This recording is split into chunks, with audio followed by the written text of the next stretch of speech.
Blog Talk Radio. Yo, hey, Big Daddy in the building, yep.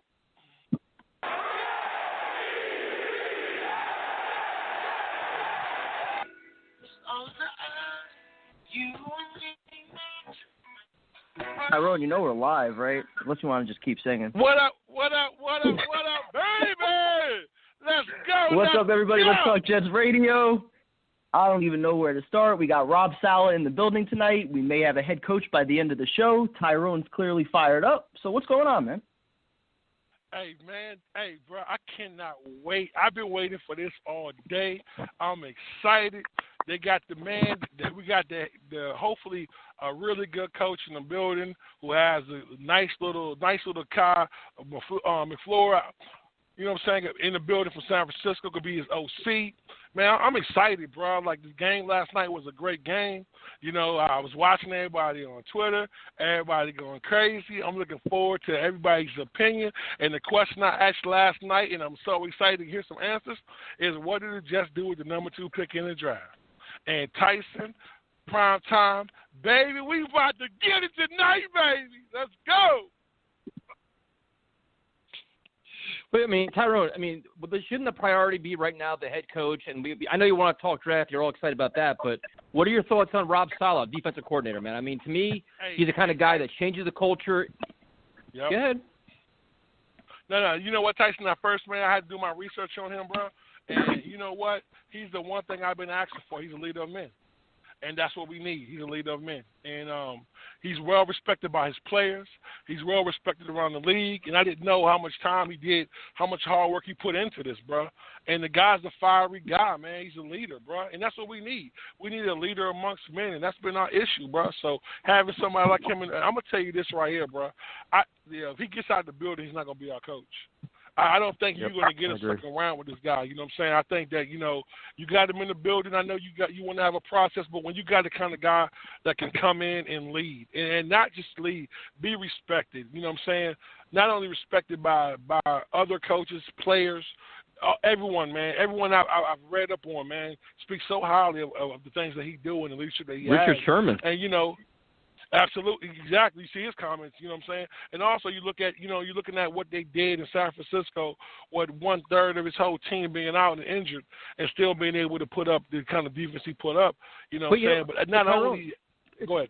But think about it this way. This is what I kept thinking about. Like, his energy, his passion, his pride, his respect. Right now we have a bunch of zombies. We have a bunch of unknowns in our building. We had that stigma of losing and just negativity all over the building.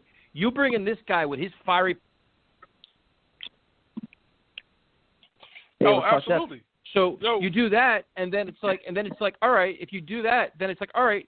Then will players want to come for him? I bet they do, right? Players would probably want to come play for Rob Saleh, no? Absolutely. Then, Tyson, you know, the one thing that we've been talking about and begging for years is holding guys accountable. Holding people accountable for their actions and not, you know, when they haven't played well, didn't do their job, didn't do their assignment. The one thing I heard that Richard Sherman said that was so dope to me, he said that, you know, the reason they improved their run defense is because they had to understand they had to play as a unit. It had to be 11 people getting the task done and everybody doing their job, and that's what he instilled in them. He said before, you know, prior to that, he didn't have that. And he said he never had a coach that really came with that kind of energy and demanded that I do my job. You know, no matter how much you're getting paid, you're going to do your job or you're not going to be in here. And that's something we need, man. He's a leader of men, bro. And I hope, man, I pray they don't let him get out the building. Because if he gets out the building, bro, I have a feeling that we're going to be regretting this, bro. I feel like, you know, the Eagles are definitely on the path of wanting a head coach. I think that, you know, the Detroit, you know what I'm saying, him being a Detroit native. But I think that him coming here and wanting to come here, getting this opportunity, man, great coaches are made, man. You know what I'm saying?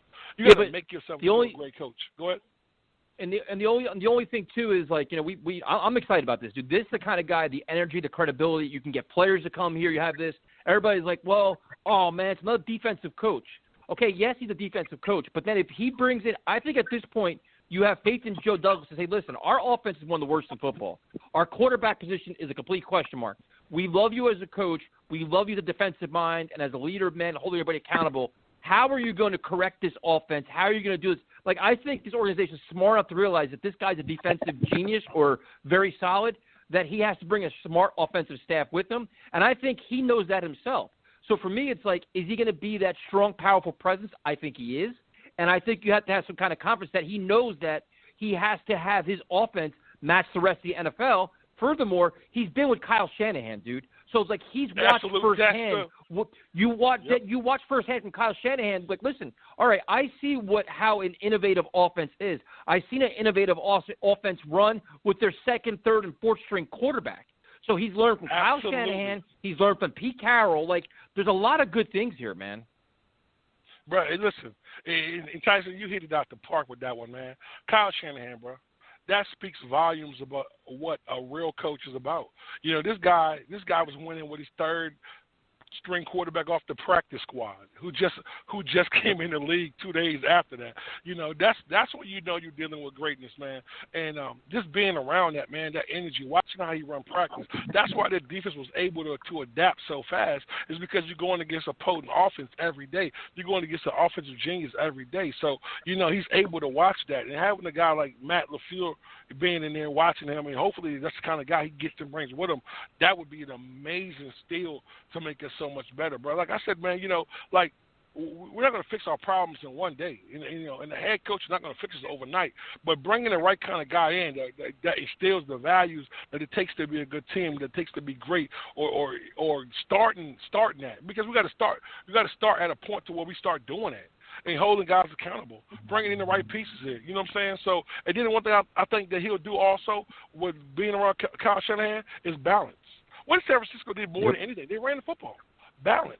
You need that in this league. You need balance, man. You can't scheme your way to being something when you're not a schemer. That's what Gates' problem was. He didn't have balance. He didn't want to run the football. He wanted to pass. He wanted to have this quick screen game that's inept in this NFL. That was good 5 or 6 years ago. Shit didn't change. Every team in the playoffs right now that are in contention can do what? They can run the fucking football, unless you got like a guy like Pat Mahomes. Other than that, bro, you know what I'm saying? Every other team can run the football. That's what you do. That's how you win in this league. You have to understand that. No, so, dude, I agree. I'm excited, bro. I mean, I think him watching firsthand what happened in San Francisco and all the adversity they faced, all the challenges they faced, everything else, plus his history in Seattle. I mean, he won a Super Bowl in Seattle with the Legion of Boom, all those guys.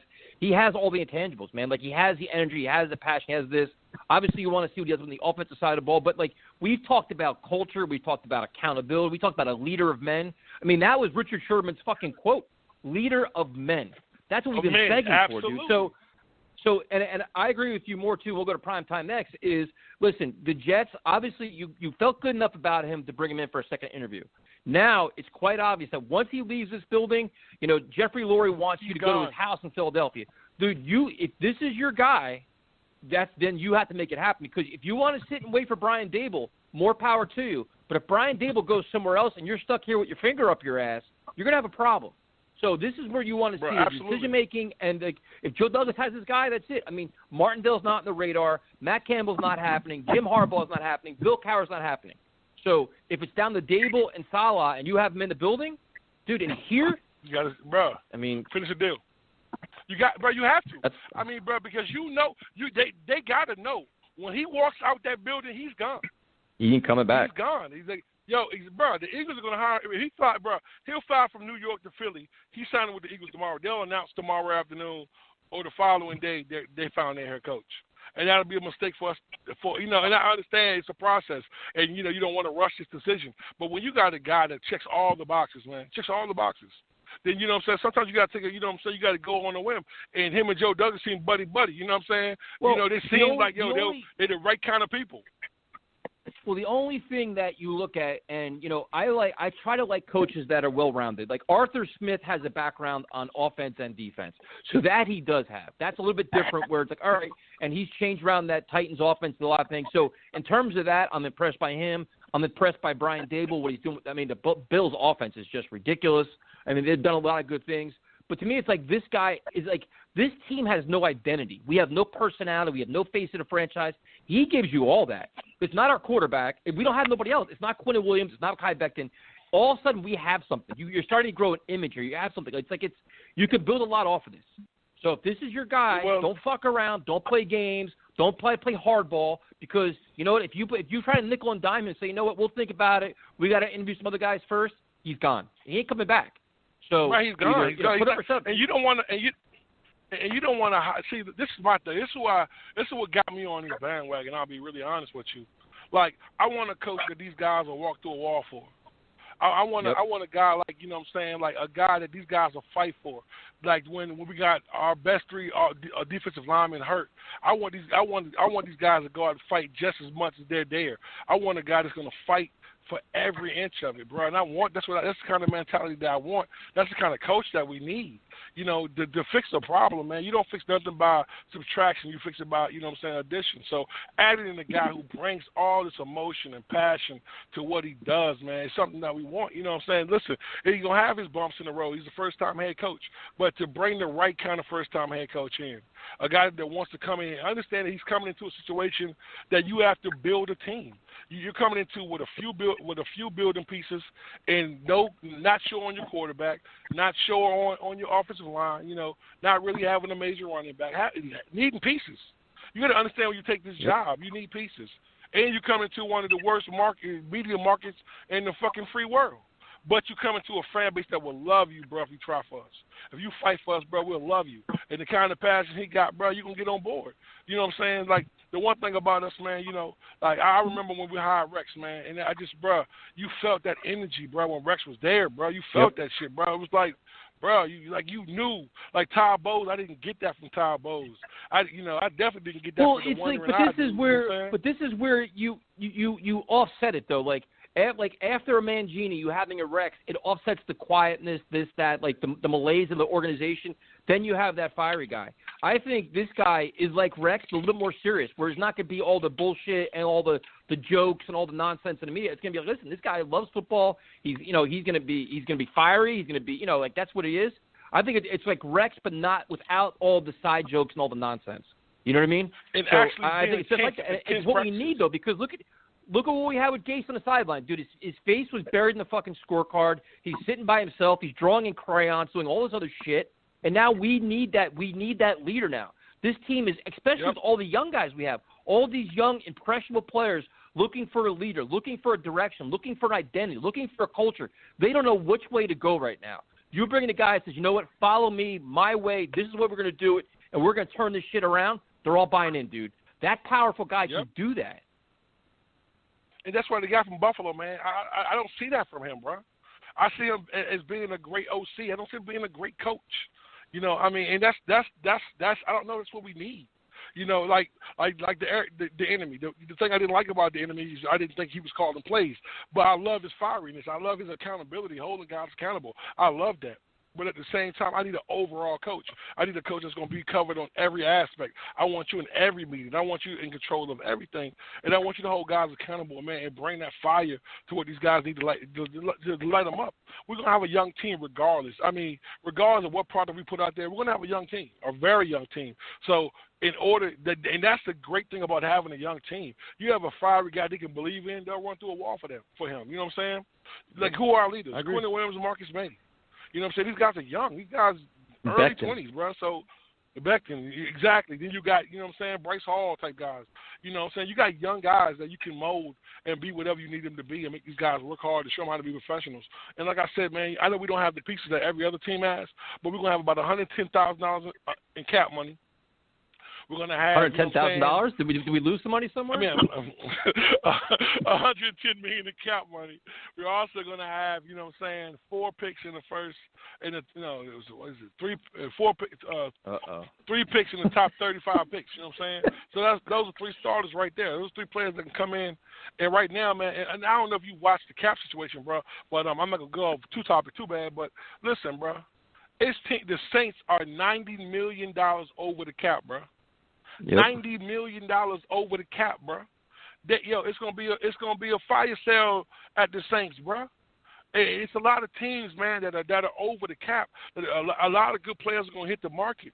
You could really start building this up the right way, really fast, having those kind of players hit the market that you would never think would hit the market or tradable. Like, they were saying Joe Douglas wants to make a big trade. You can make a big splash, you know what I'm saying? Then say you got a guy like Lattimore, or say, you know what I'm saying? So, I'm not going to get too much into the draft, but, these guys are going to be available because they're not going to have the money to be able to pay these guys, you know what I'm saying? So I'm excited about what we have, man. I know our glass looks half empty, but shit, we really ain't too bad. But it's just getting the right leader in.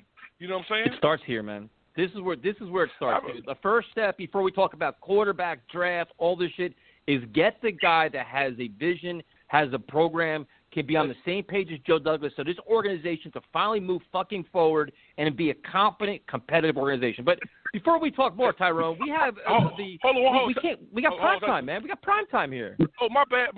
Prime money. No, I was letting you guys handle it. But yeah, I share mostly the same thoughts. He seems a little bit like Rex. He's got the bravado. He's got all the energy and stuff like that. But can he also be an X's and O guy? Can he hire the right offensive staff? I think those are probably like the two biggest questions that a lot of people would have. I don't know exactly, his role as DC with the Niners, but, you look at his history. He's got a winning history. He's been around a lot of winning organizations. Word is he connects with players very well. He establishes relationships. He's a good communicator, great leader, all those things. So, it's pretty much the polar opposite of what we've had in the building, the last 2 years or even beyond, for some of those years with Bowles. So not much not to like about it. Definitely puts, a little bit of lead in the pencil, gets you excited. But, I want to see what he actually does as an X's and O guy and who he surrounds himself with. Hey, guys, one thing real quick, before we go to calls. I want to speak this out. I know we don't do stats on him, but I just want to read this to you guys real quick. New Orleans, $90 million over the cap. Philadelphia, $74 million over the cap. Atlanta, $32 million over the cap. Green Bay, $24 million over the cap. The Rams, $21 million over the cap. Houston, $21 million over the cap. Minnesota, $17 million over the cap. Raiders, $17 million over the cap. You know what I'm saying? So Kansas City, $16 million. Pittsburgh, $13 million over the cap. Giants, $11 million over the cap. And Tennessee, $4 million over the cap. It's going to be a lot of players to hit this market, bro. It's going to be a lot of good players. A lot of these teams are playoff teams. They're going to have to let players go to get underneath that cap. So, like I said, man, this is getting the right coach, man. We can like I know we keep talking about rebuild, but man, how about we get ready to get the right coach so we can turn that corner? You feel me? Turn that corner so we can start moving forward and start watching things roll. No, exactly, dude. Like that's like what Tyson just said. That is where it all starts with the head coach, and that's what we haven't had in a while. If you have the right leader at the top of your organization, you can win with lesser talent, and we've seen it this year with a lot of teams that we've played who have battled injuries or just had lesser talent. But when they have the right coach, they can adapt, they can adjust, they can make it work. Their system, makes guys get open, helps them make plays. Like that's what a good coach does. That's what an innovator does. And we haven't seen that in so long. So like that's the one part that I kind of agree with you on. Like we're looking at the roster right now and we're saying, yes, it's very bare. There's not a whole lot of building blocks here, which I kind of agree with. But at the same time, you put a different coach in there, you put a different voice in their head, a different system. And this isn't even just about Sam. It's about a lot of the younger guys on this team. Who knows what their actual potential could be, especially if we add more talent. With all the cap space we have, all the draft picks we have over the next 2 years, if we actually have the right leader, this could turn around pretty quick. Absolutely. Hey, prime time. Prime time. Yo, how do you feel about the gang last night, and how do you feel about Fields? I knew you wanted to hop right into that. So, yeah, I mean, listen. You knew I was coming. You knew that shit was coming. Hey, Tyrone. Before we go into that, dude, let's go to calls. Dude, we got a zillion people on hold, man. So let's talk coach, and we'll work that in. But there's a ton of people on hold, man. All right, we'll kick it off. Mark Madison in Texas. Mark, what's going on, man? Hey, what's going on, guys?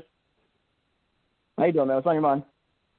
Hey, I mean, I just want them to get Salah, bro. They cannot let this guy leave the building tonight. Not a chance in hell. So who would be your second choice if they don't wrap it up tonight? I mean, do you think that they will wrap it up tonight? Will they give him what he's looking for? And then if they don't, what's your plan B? I mean, man, I can only hope. If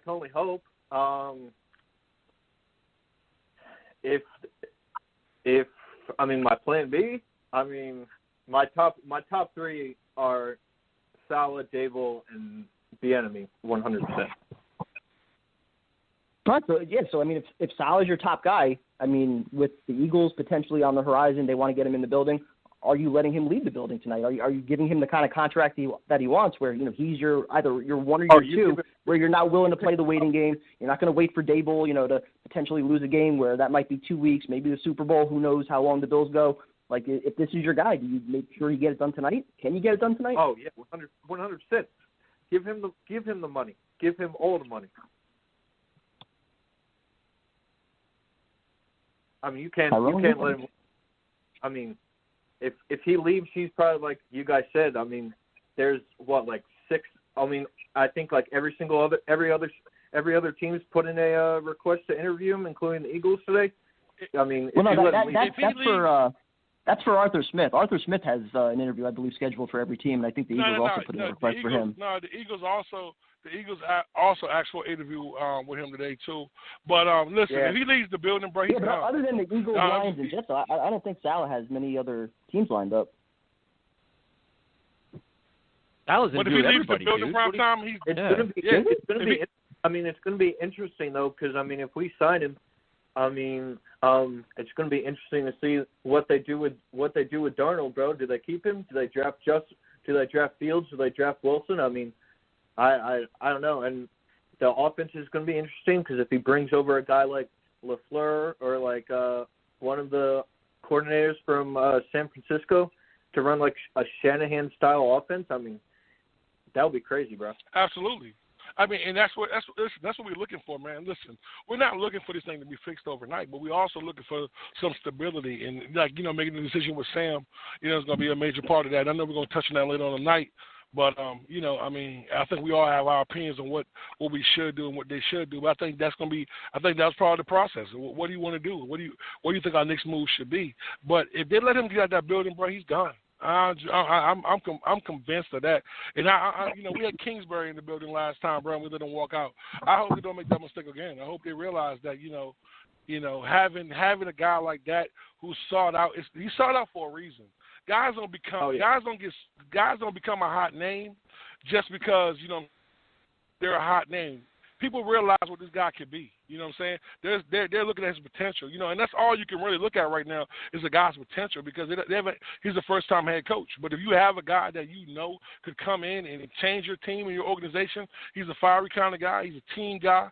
He loves his players. The players respect him. That's what you want. So I'm excited about being able to see what happens, man. Like, I mean, we're just sitting here now counting away time because we all want this. But, bro, thank you for calling, bro. We appreciate you, man. You have a good call. You have a good night, all right?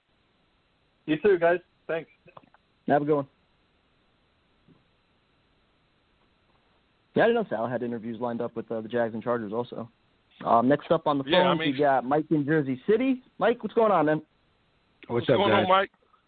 How you doing? How you doing? Well, how you feeling, Mike? Well, I'm good. I wanted Salah. My two guys were either Eric Bieniemy or Salah. So I'm pretty stoked if he does, get signed. Because, I mean, it's the Jets, so my thinking is pretty morbid. But, like you guys said, if they let him walk out the door, that's just not going to happen. So, yeah, pretty good. Let me ask you a question. Go ahead. So if they don't get signed, who will be your backup? You know what I'm saying? Who will be your second coach in line? Who would you want to come in? I know this is probably going to shock. Well, no, not shock, but just it's going to have Tyson in a I guess Jiffy maybe. Doug Pederson. Give me Doug Pederson. Give me Doug. Give me the Dougie. Hey man. Hey, listen, man. You gotta say. Hold on. But first of all, you got to say his name right. It's Doug Pederson. That's the first thing. Second thing is let's hear you justify hiring a coach that was just ran out of Philadelphia. Watch his team melt on and off the field. Let's hear about this one now. Yeah, let's hear about it. All right, so what was it? 2017. Whether you want to give most of the credit to Frank Reich, go ahead. They literally just reported today that he was the one that vouched for him in 2016 when Howie Roseman wanted him fired. So he kept him, and then they won the Super Bowl with Nick Foles. Let's talk about that. He won a Super Bowl with Nick Foles. Let's talk about this year. Well, let's talk about this year. Okay, so you're okay. So what happened this year? we saw that Carson Wentz. What's the percentage? He was worse. He wasn't as bad as Darnold by like a 0.3 of a fraction. Okay, Wentz is their problems. That's it. Wentz is their problems. As soon as they put in Jalen Hurts, Wentz is the problem. Again. So now how is it not the the game problem? management issues, the time management issues, all the apparent injury problems, the way he lost the locker room in the last game of the season, all of these things you're going to blame on Wentz? The offense going completely backwards? I'm going to blame up until that game on Wentz. Yes, absolutely. You're going to blame the whole season. So all of his crazy going for it on fourth down, his ridiculous time management, his inability to adjust his offense, all of that you're going to blame on Wentz? That's the head coach. Okay, so but how are you not going to justify when you have all of these other candidates? So let's break down the other candidates here. So as I said, how am I not going to justify it? I'm watching a coach melt and get fired in Philadelphia, where he handled the media terribly. The fans were all over him. The players were questioning him. He lost the locker room. The last game he did, he lost the locker room. Everybody's like, it's Philadelphia. It's the same fans that wanted mean? Andy Reid on. What do you think this market is? If you're going to melt in Philadelphia, what's going to happen in New York? He'll be running out of town in 2 years with his bullshit. So was Andy Reid a bad coach, as we're seeing now? Obviously not. Like, what does Andy Reid have to do with this? Judging, you're asking someone to be judged by character by Philadelphians here. Let's be honest. No, I'm okay? saying he melted. The team started losing, and he melted like cheese. He couldn't handle the media pressure, the fan pressure. He's making crazy decisions. He was falling apart there. The team fell apart. They had a chance to make the playoffs. They were doing all kinds of crazy shit. It was just a mess there. But let me – okay, so – but even if that all may be true, were they not successful before this year? Were they not successful before this year? They won a Super Bowl in 2017. So what we're going to do is we're going to ignore the red flag. So then what was Adam Gase? Adam Gase, before he got fired in Miami, the year before he was okay. Well, now we're going to do that. So now let's ignore the red flags and embrace something from 3 years ago. That is the stupidest shit someone's ever going to think of. You're going to compare Adam Gase to Doug Pederson? Come on, Tyson. You're better than that. I'm going to call him Doug Pederson, and I'm going to say I don't give a shit that he won a Super Bowl 3 years ago. I'm going to look at what happened that I saw this year. 3 years ago. Well, so once they won and they made changes. Once they want to make changes, Frank Reich left. The team has been a mess ever since, and now there's problems with the scapegoating, the finger pointing, what happened to the personnel, the injuries. Was brought in, why couldn't he bring in another guy similar to Frank Reich and get it right? Why couldn't he? What's stopping him from doing that? I'm just saying. He very well could, but why he just got? Why hire a failed fired coach? He's failing in Philadelphia. We just went through this. Why not try something new? There's a crazy amount of, for me, when I see red flags, I'd rather avoid them and start with somebody else. Okay, so this is my next point here. Okay, so if we're going by in-game adjustments, then why would you want Arthur Smith after watching what Baltimore did? Is Arthur Smith one game or is the entire season? Joe Brady just became an offensive coordinator last year. Before that, he was a wide receivers coordinator. Come on, he's 31. He needs at least 2 more years.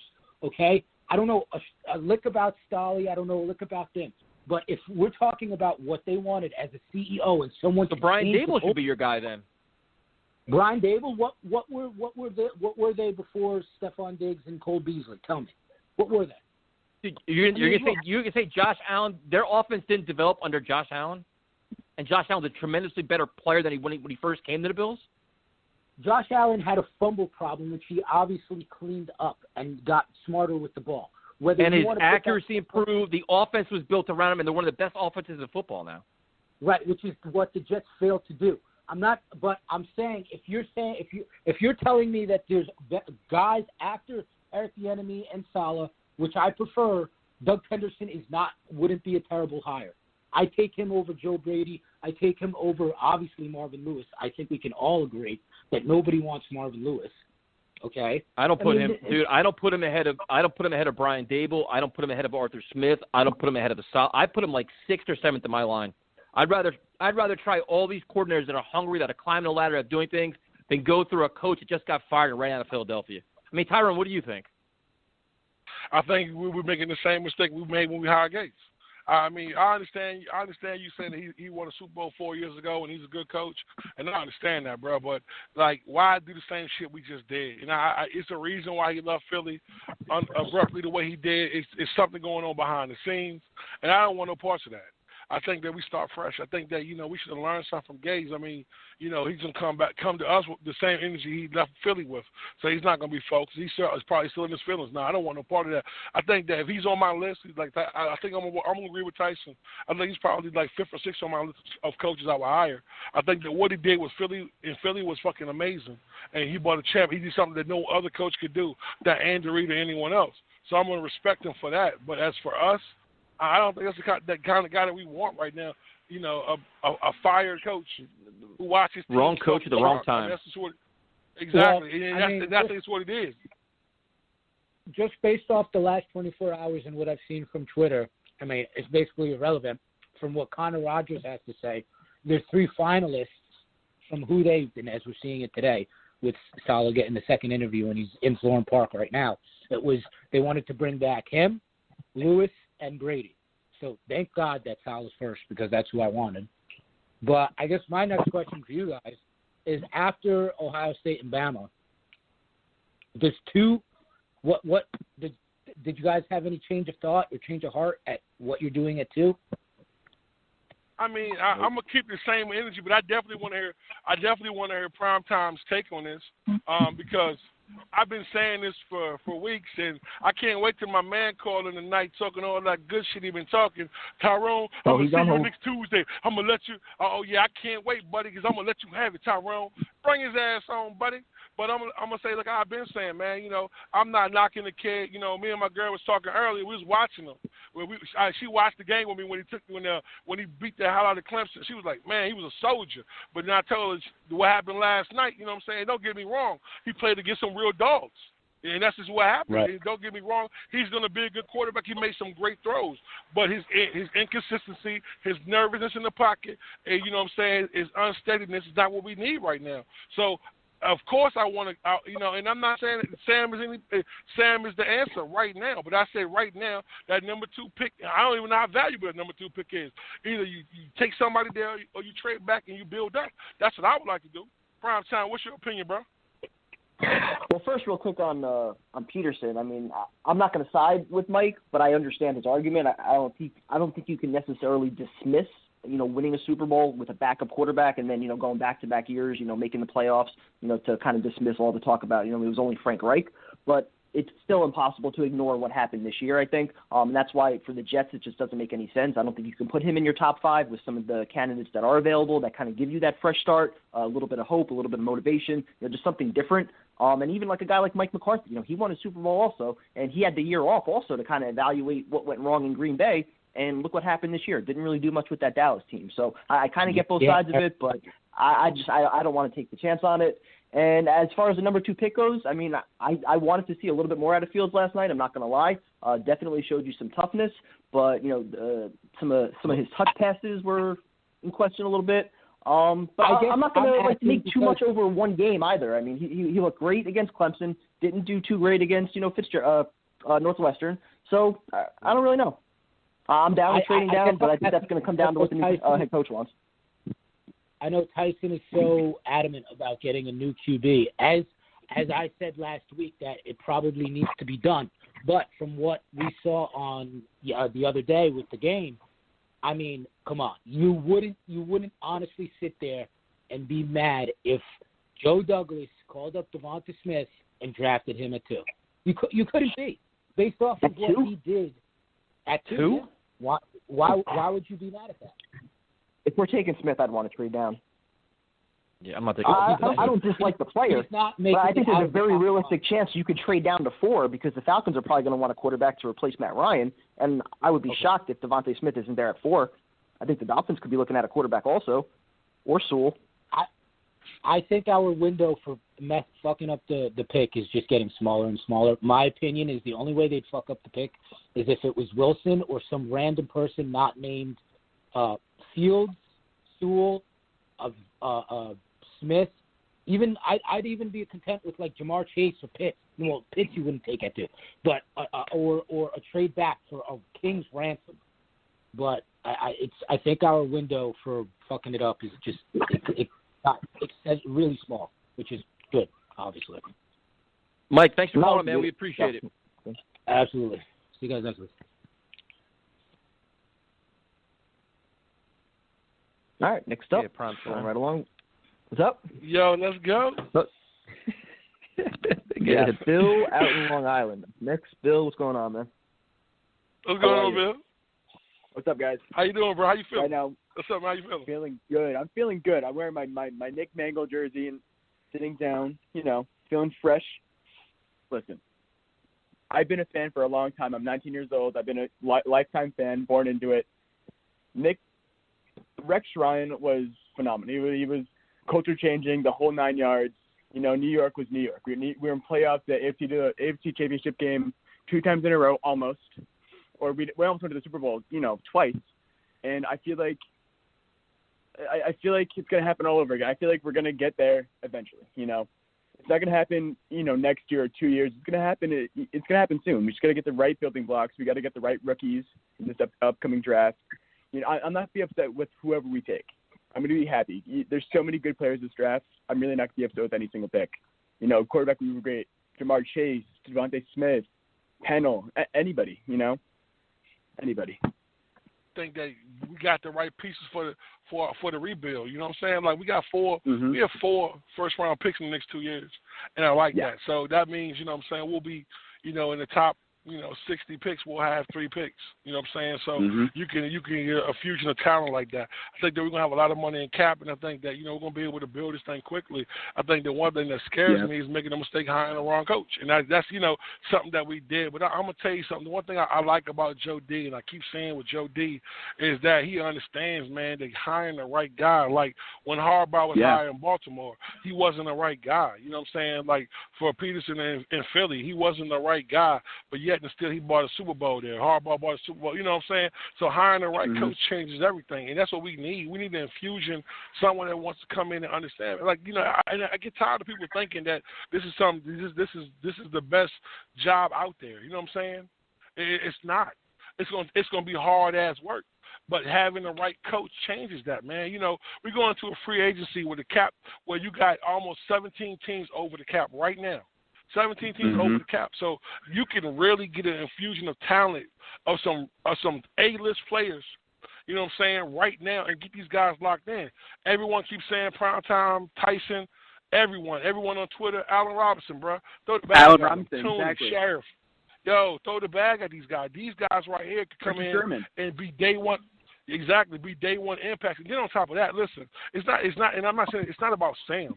It's about, like Primetime keeps saying, bro, it's building a team. So if Sam doesn't work out, you can actually have a team ready for the next guy to step up. And I love that idea because we have a lack of talent in so many areas and so much going wrong. So imagine having a guy that could come in and be ready to go from day one, hit the ground running. You know what I'm saying? And exactly. And I think with Joe Douglas, I think that he's the kind of guy that's gonna be there for his head coach and do the right thing. What do you think, Tyson? No, I think you're right. I think the one thing is that Salah brings in a personality, dude. He gives us, and he's going to be stern. He's not going to be like Gase got pushed around by the media. He played games. He had the puppets. He had the Muppets. He had all this shit. But it's like you have a presence now as a head coach, which this team needs, dude. We're getting pushed around on and off the field. That's right now we're pushovers. We're the worst. We're one of the worst teams in football on and off the field. He helps us change that image. Like you have that big muscular guy, that fiery dude, like a no nonsense, like take no shit attitude, which we need now, dude. Like we on it, and you know what? The fans can rally around it. The players can rally around it. You can get free agents, and then like you said, you spend money on it. And the one thing, like Allen Robinson or Chris Godwin, if you got to pay the Jets tax, pay the Jets tax, and get elite playmakers here to get this team turned around to help your young quarterback. It happened with Diggs. It happened with Hopkins. You saw it all across the NFL for the young quarterbacks. Baker Mayfield's got a shitload of guys around him. This is what you got to do now. So if you got to spend the money, spend it. You get a coach like that, it helps, and that's it. So, Bill, thanks for calling, man. We appreciate it. Of course. Yeah, appreciate it, guys. See ya. Thank you. All right, bro. Have a good night. All right, so do we let the fireworks start now? Yeah, we could just get the popcorn ready now. All right, let's do it. I'm going to sit back. Jake versus Tyrone. The floor is yours. Good evening, guys. What's up, Jake? What's up, Jake? Yeah, listen, Jake. Listen. Hey, before you even start, Jake, I'm gonna need you to spell out my apology, bro. I'm gonna need you to go ahead and spell it out. Don't even say the shit. Spell it to me, all right? But I'm gonna go ahead and get the floor to you because you said you was gonna give me that work, so I'm waiting on this one. Let's go, Jake. How you feeling? Sorry about your loss, bro. Nothing. You lose. Good day, sir. Is that Charlie in the Chocolate Factory? It is. It is. Very What's nice. wrong, Jake? All right. So listen, all right. Hold on. So I'm turning to Steve saying that. All right. I'm gonna be frank and tell you truthfully.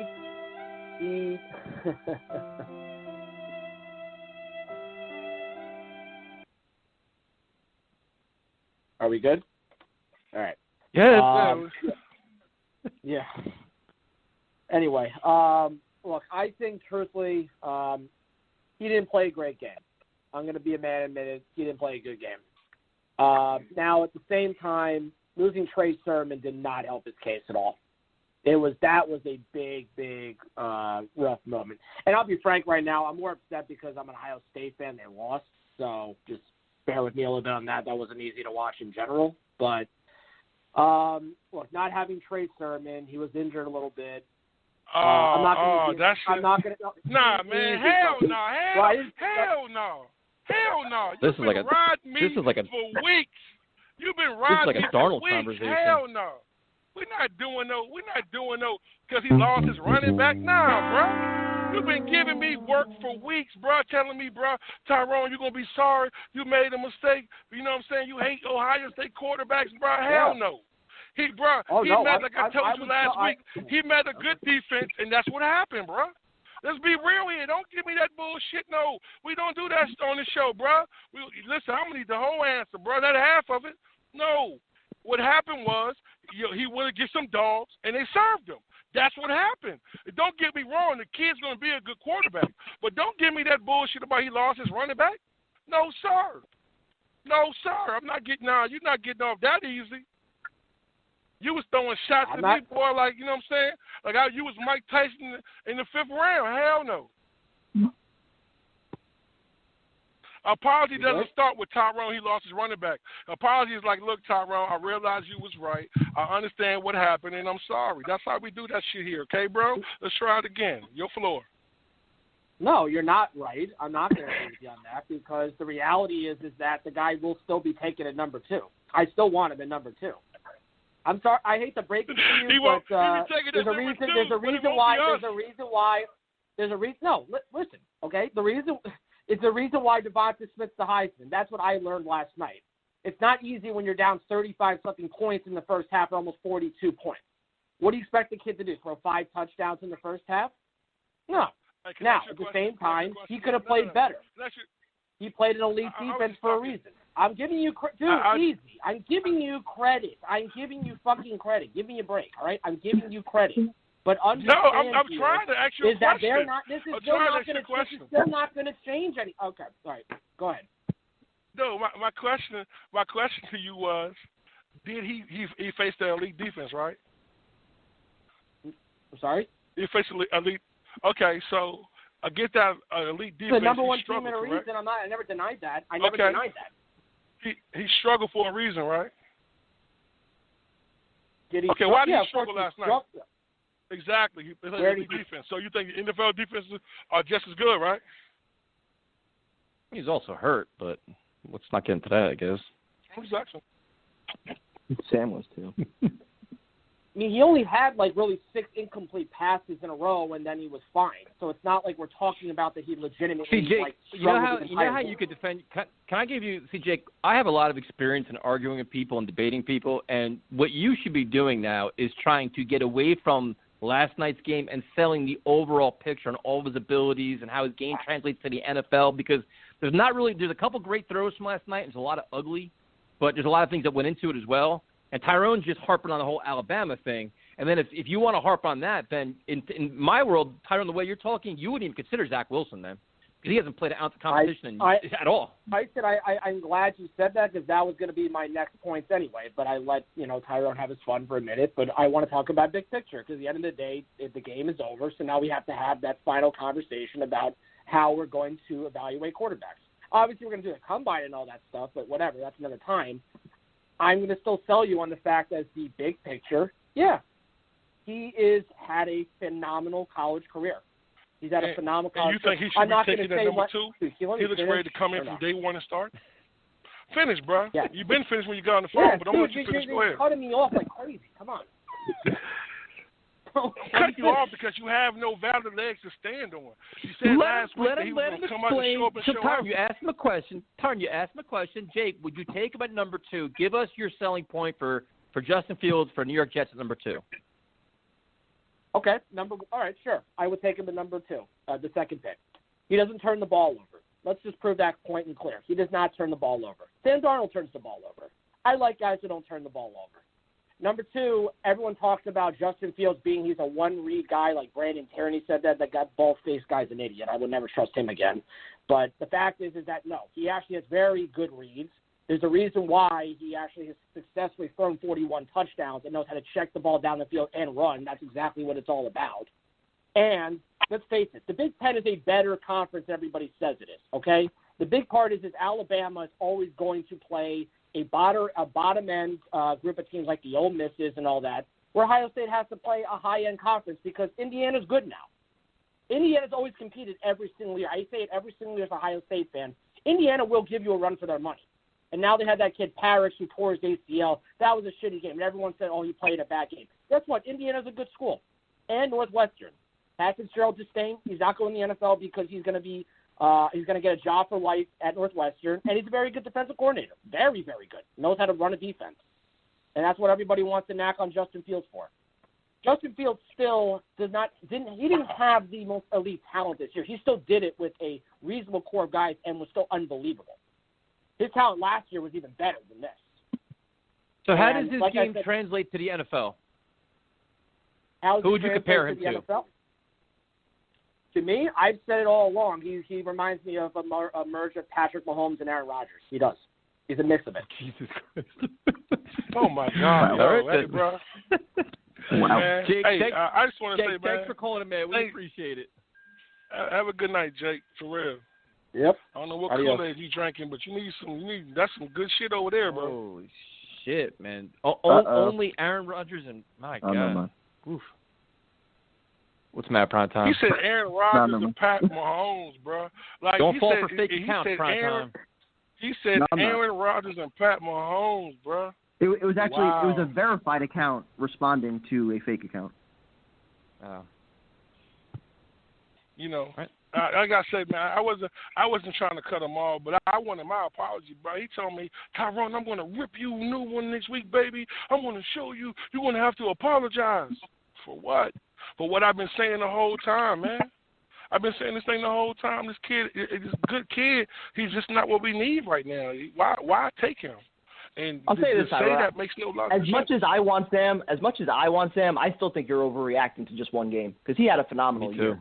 I mean, and he was playing hurt. He did lose his running back. Those are the things that I do defend Sam for. So if I'm going to defend Sam when he loses some talent and he's playing hurt, I'm going to defend this kid also. He had a phenomenal year. I'm not going to completely dismiss him just because he had a bad game against the best team in college football. That's not the point I'm making. That's where everyone gets confused at. I'm not saying that about the kid. I love the kid. I'm just saying that at 2, taking this kid and knowing that he's not going to be able to come in and start right now, this kid needs to sit. If they take him at 2 and keep Sam and let this kid sit on the bench for a year, I'm cool with that.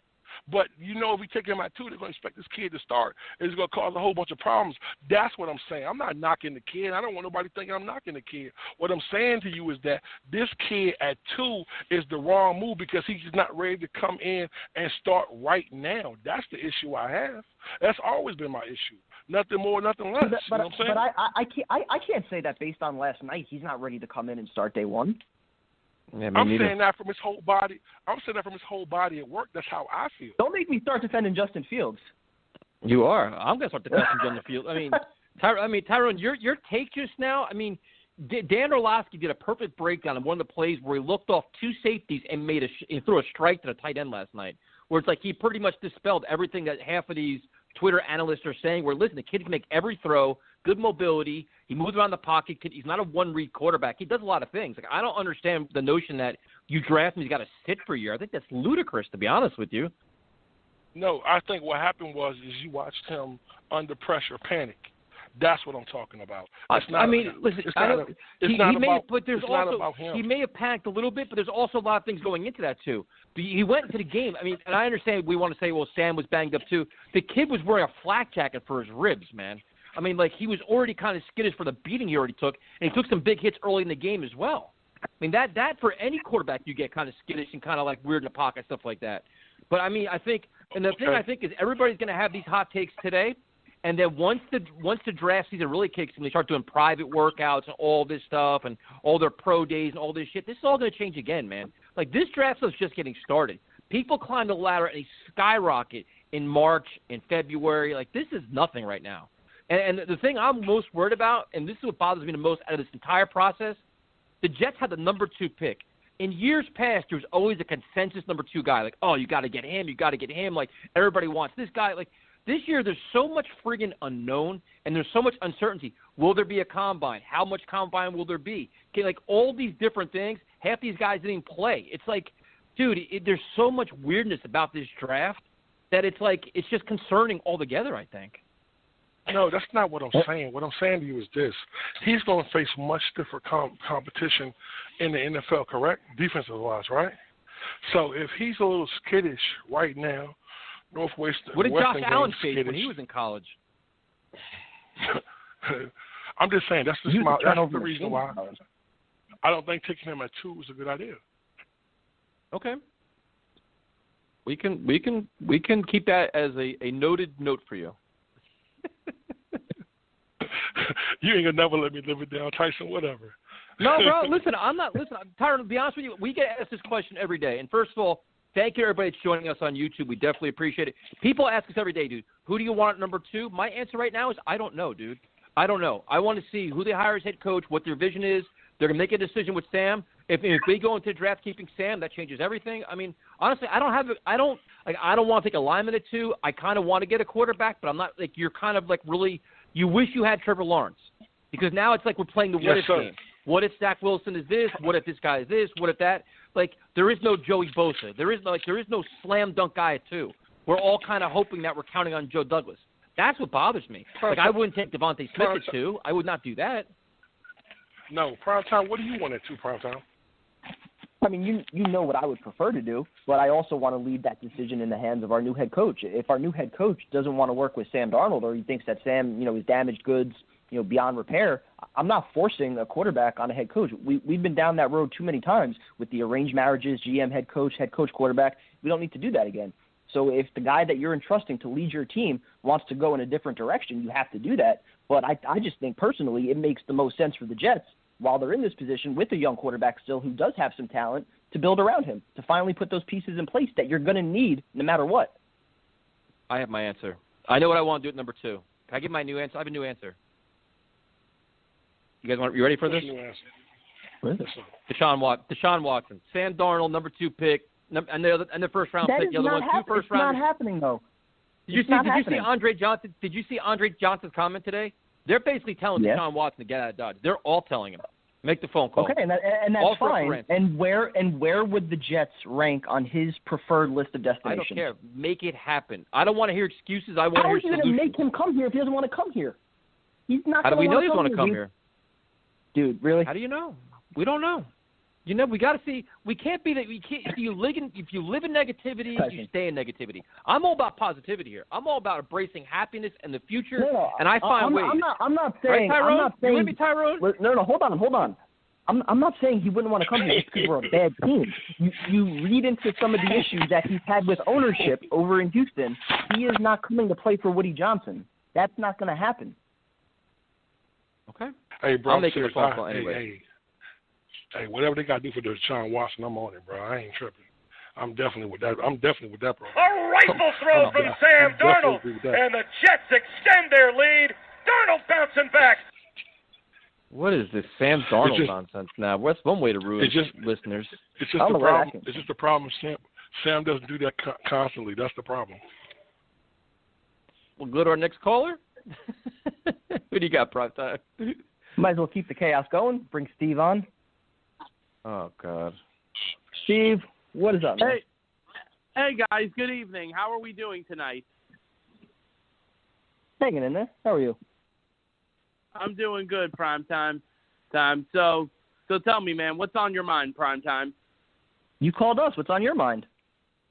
What is this, your show? No, I mean, it does sound like, it does sound like that we could be getting our next head coach soon. I mean, I'm not saying it's going to happen tonight. It could happen tomorrow. We're going to see what happens. But here's the thing. I like this guy who the Jets could possibly hire because he reminds me of Rex Ryan, when we had Rex Ryan back in the day, very enthusiastic, he's a player's coach. I mean, Tyson made a good point about how Richard Sherman said a lot of great things about him. I mean, he's definitely a player's coach. And the one thing that Tyson mentioned, which was a good thing, was, when he was an assistant coach back on the Seahawks, when the Seahawks had the Legion of Boom, he could definitely bring like that kind of energy and fire defense back. I completely agree with you, Steve. So far you're starting out pretty good, Steve. Like, this is a positive start. I mean, so are you concerned that he's a defensive coach, and are you worried about the offensive staff that he may hire? I mean, I've read about the offensive staff that he would hire, and it does sound, and these guys are very good assistant coaches. I mean, the thing is, as you look at this and the situation is, you got to make sure that's the one thing too, that he gets the right coaching staff. You know what? And the thing is, it's definitely a kind of coach that we need, Tyson, because, I mean, after from, when we had Adam Gase, when he would just sit his ass on the sideline, stare at his clipboard and, always have the clipboard covering his face. I mean, you got a guy like Rob, and, he literally goes nuts on the sideline. Like, he jumps up and down. I mean, sometimes the other assistant coach has to grab him by the shirt to calm him down. I mean, that's something that we kind of need, Like, I miss those days, when we had Rex Ryan as our coach when he was like that. So who is your plan B if somehow he leaves the building tonight and is not the coach? Did you want Doug Pederson, or who else do you want? No, Doug Pederson is not my choice. After from what happened in Philadelphia, I don't want Doug Pederson. I mean, listen, yeah, he won a Super Bowl. Like I said, even though I'm going to say this, and I said this tweet on Sunday after the Ravens-Titans game, despite the fact that, Arthur Smith didn't coach a good offensive game on Sunday against Baltimore, I would still want him considering as a coaching candidate in case if Rob leaves the building without being announced as the coach. I mean, Arthur Smith was always my guy, but we'll see what happens. Now, are you surprised that Martindale's not on their interview list after all the hype that was around him? Yeah, and Tyrone made a good point about Martindale because, listen, I got to tell you, the way how he coached on Sunday, after when Baltimore went down 10-0, I was very impressed with Martindale, and I could understand why Tyrone would want him considering as a head coaching candidate for the Jets. I give him a lot of credit of what he's done in B-More. Hello? Yes. Thank you, Steve. I appreciate that. Oh, okay, I just didn't hear you guys.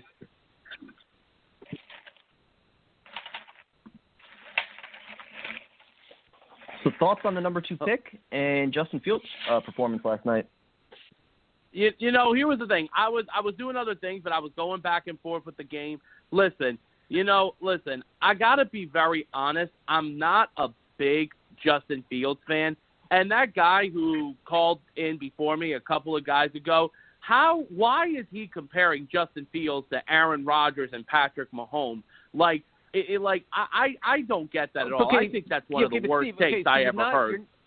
You're not a Justin Fields fan. Let me hear why you're not a Justin Fields fan. Here's the thing. I think he has potential to be good, but it's just the thing is at times I'm not impressed with his throw. I'm not impressed with his accuracy. I mean, listen, he made some good throws last night. I give him credit on that. But the thing is, though, as Tyrone said, I don't think he's NFL ready. Like, I don't think he's ready to start just yet. And that's something that I agree with Tyrone on. So who do you think – so you're going to stick with Sam Darnold, or do you think there's another quarterback that's in this draft class that's ready to start? To be honest, if you want my honest opinion, and you guys can disagree with me, and that's totally fine. That's totally fine. But if I'm at the number 2 pick, I would keep the pick, and I would draft either the offensive lineman from Oregon or the wide receiver from Bama, Smith. I mean, Devontae Smith had a phenomenal game last night. And if he is there on the board, like if we're there and the offensive lineman, you got to take one of those two. So you're staying with Sam then? Yes. Okay. There you go. Tyrone, your thoughts? First of all, thank you, Steve. I appreciate that. And, what, are you sleeping over there, man? Did we wake you, man? Did we interrupt dinner? What's going on over there? You all right? I'm working. No, sir, I'm listening. But I think Steve, I appreciate that, Steve. But I think also, man, Tyrone's got a smooth voice right now. He's like, yo, bro, I'm fucking underneath the blanket right now, bro. What's up? Yeah. I don't think the kid is ready, but I also think that, Wink is my second choice as head coach. So actually Wink was my first choice, but now we got the right guy in the building. I'm definitely with it. But I'm excited about what we're gonna do. What? Wait, hang on. Let me listen to Tyrone for a second. Yeah, you better listen hard, Steve. I just think that, I think that Fields is a good kid. I just think that, whatever direction we go, I'd rather go. But I do like Fields over the kid from BYU. I don't want him at all. No. So, Steve, no. Steve, let me just ask you real quick. I'm on you on that point. Wait, yes? Yeah, let me just ask you real quick. I mean, you mentioned Justin Fields' accuracy, but in his 3 years as starting quarterback, 2 years starting quarterback, 67.2% completion percentage, and then this year, 70.2% completion percentage. So accuracy doesn't really seem to be an issue with him if you look at the entire sample. Yeah, okay, but I mean, listen, it's just that yesterday, from what I saw yesterday, dude, Kevin, what I saw yesterday, I would take the wide receiver from Bama. No, listen, Steve I love Devontae Smith, but you're I love Devontae Smith, but you're not taking him second overall. Why wouldn't you take him second overall? I just don't think that makes sense to take a receiver second, especially when you could probably trade down and still get him. You can get him or Jamar Chase. No, I mean, listen. I think in order for the Jets to get him, Kevin, is if, like, let's say if there are other teams that are interested in, like, getting a quarterback, after when Jacksonville picked, and if, let's say, we're on the clock and if a team is interested, I wouldn't mind trading down with Atlanta or Carolina or even Chicago, because I know Steve, those are 3 teams. So, Steve, I have a question. So you watched last night's game, and now you think he has accuracy issues. Did you think he had those issues when he lit up Clemson? I mean, listen, that was one game that he had. I mean, I gave him credit for what he did against Clemson. What was last? Last night he played great. Last night he did it. Okay, but last night he didn't have the performance that he did against Clemson. But the thing is, though I still think as of right now, with a new coach coming in, I honestly think the right decision to do is to stick with Sam. But if the coach, so you ignore the Clemson game, is what you're saying. I didn't ignore the Clemson game. I mean, I'm not saying I'm ignoring it. Okay, but that's one game though that he had. That was a phenomenal game. What was last night? Last night wasn't as good. Okay, so that's one game. All right, listen. Listen. At the end of the day, what's going to happen is it's going to depend on what happens with the coach of what he decides to do. Well, last night was only one game. So if one game he had a bad game, one game he had a really good game, what the hell's it? I mean, it's just one game. So you look at all his stats, and his stats say that what you're saying is actually not true.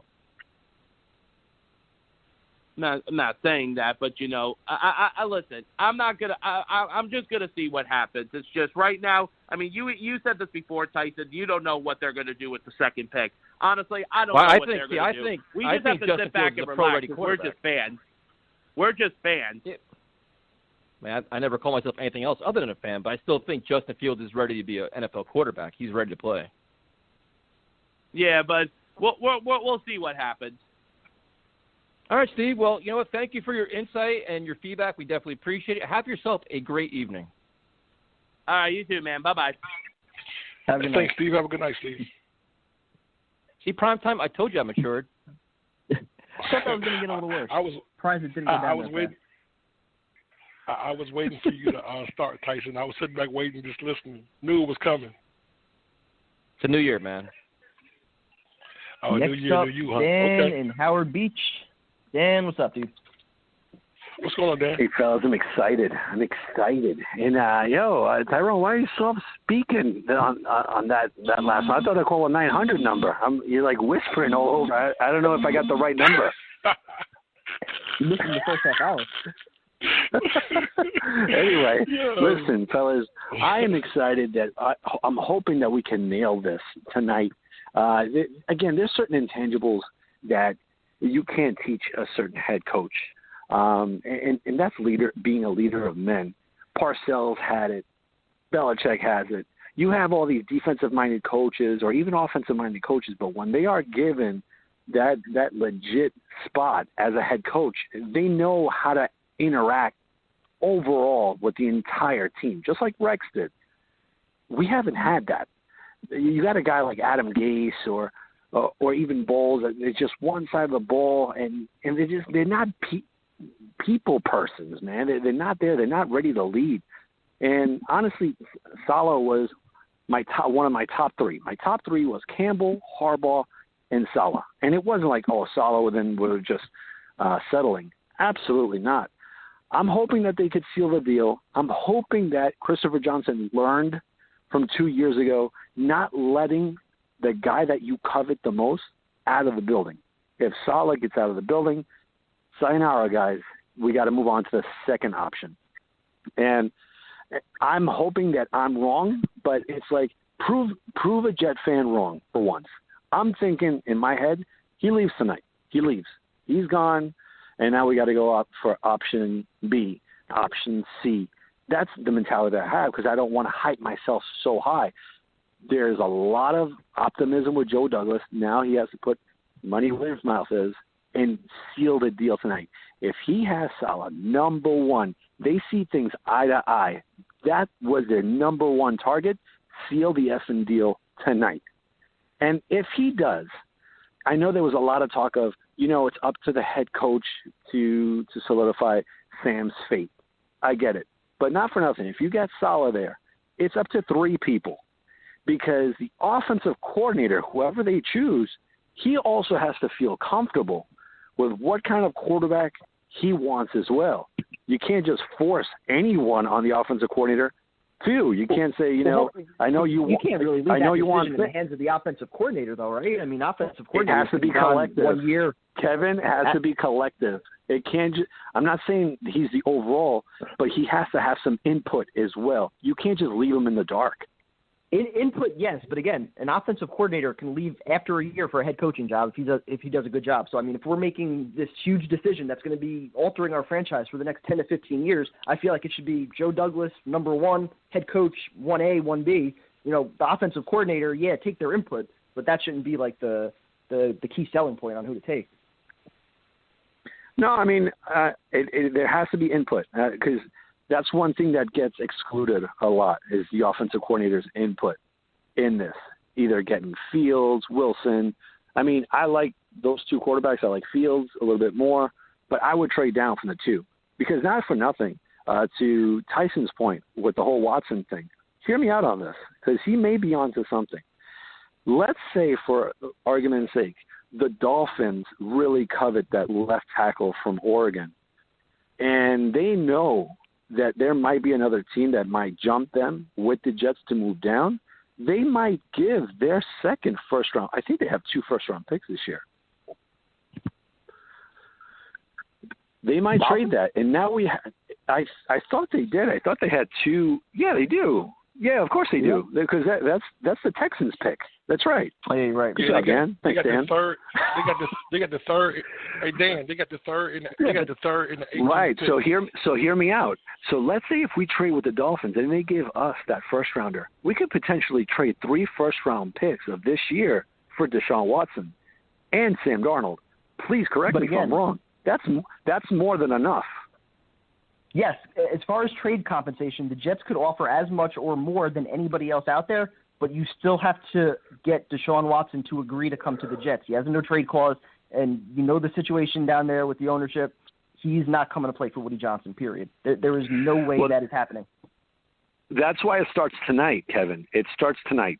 If you can nail this right there, you got a good coaching staff. You have some sort of vision that you could throw out to the media, to players, because players know who Salah is. I mean, you got Richard, what's the guy's name? The cornerback who speaks highly of him. Yeah, you have a lot of players that really like the guy, and not for nothing. I think that it looks bright right now, but we just got to seal a deal. If we don't, my second pick is Martindale. Again, I want that face of a head coach that has the nads to be a head coach. Dable, I like, but again, only one-sided type of visionary kind of guy. I don't know. I could be proven wrong. I don't know. See, to me, it's like a big question mark.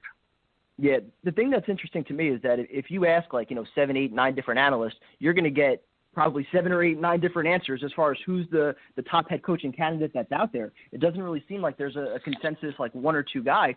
And if you look back 2-3 months ago, nobody was talking about Salah coming to the Jets. There was nobody mentioning his name. We were all talking about Matt Campbell. Some people were talking about Dable, hope for Sean Payton and Cower.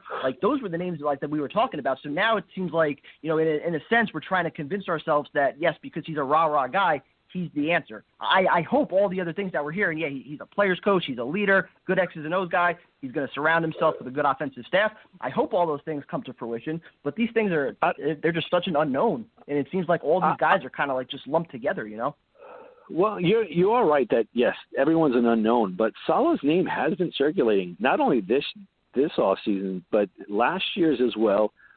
Brandon Tierney was all over him last January. Even I think during the whole Gates candidates and whatnot, wasn't he one of them? I don't remember him during the Gates hiring process, but I remember Tierney talking about him last year, and then midway through this year, I heard a lot of the talk about him going to Detroit, but there were no Jet fans that were mentioning his name in the top 3, top 5. No, because that was a lock. It seemed like it was a lock because the guy grew up in Detroit. He's a big-time Lions fan. But you want to talk about a worse case than the Jets? That's the Lions. The Lions are horrendous, man. But to me, man, again, I know you guys got callers and whatnot. I cannot wait about tonight. You got to seal this deal, man. You can't let him go. You cannot let this dude go. Completely agree. Dan, great call, man. All right, guys, have a good one. Later. Hey, Dan. All right, you too. Hey, great call, Dan. Have a good night. Hey, but prime time, Dan was absolutely correct, bro. You can't let him get out the building, bro. I can't stress it enough. You cannot allow it. If he's your number 1 guy, you don't let him leave. And even if he's your number 2, depending on who that number 1 guy is, if it's somebody like Dable who's still playing another couple of weeks, you can't risk playing that waiting game and then getting stuck with your 4th, 5th, or 6th best option. It just doesn't make sense. And that's what scares me more than anything, prime time. I think that taking somebody that is going to be your second or third choice, or it might be your first choice, but what if he decides to go another way? Then we're screwed.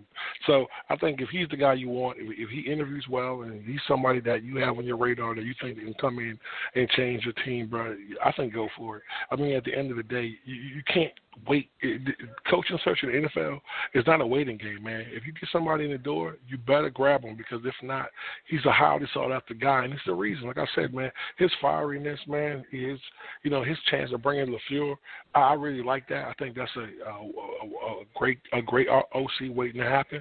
But like I said, man, having the right pieces, the Jets is a really good job if it's done correctly, and if they allow Joe Douglas to be, the GM and lead this team. So we're gonna find out soon. Yeah, especially with Philly and some other teams on the radar. Got him in the building now. Seal the deal. So next up on the phones, we got Chad out in Florida. Chad, what's going on, man? What's up, What's going on, Chad? Hey, I got to say something real quick. I wasn't able to say it last week. I was busy at work. I couldn't call in. I cried because I was all emotional and shit. But I want to say one thing. Adam Gase, what's up with it, cuz?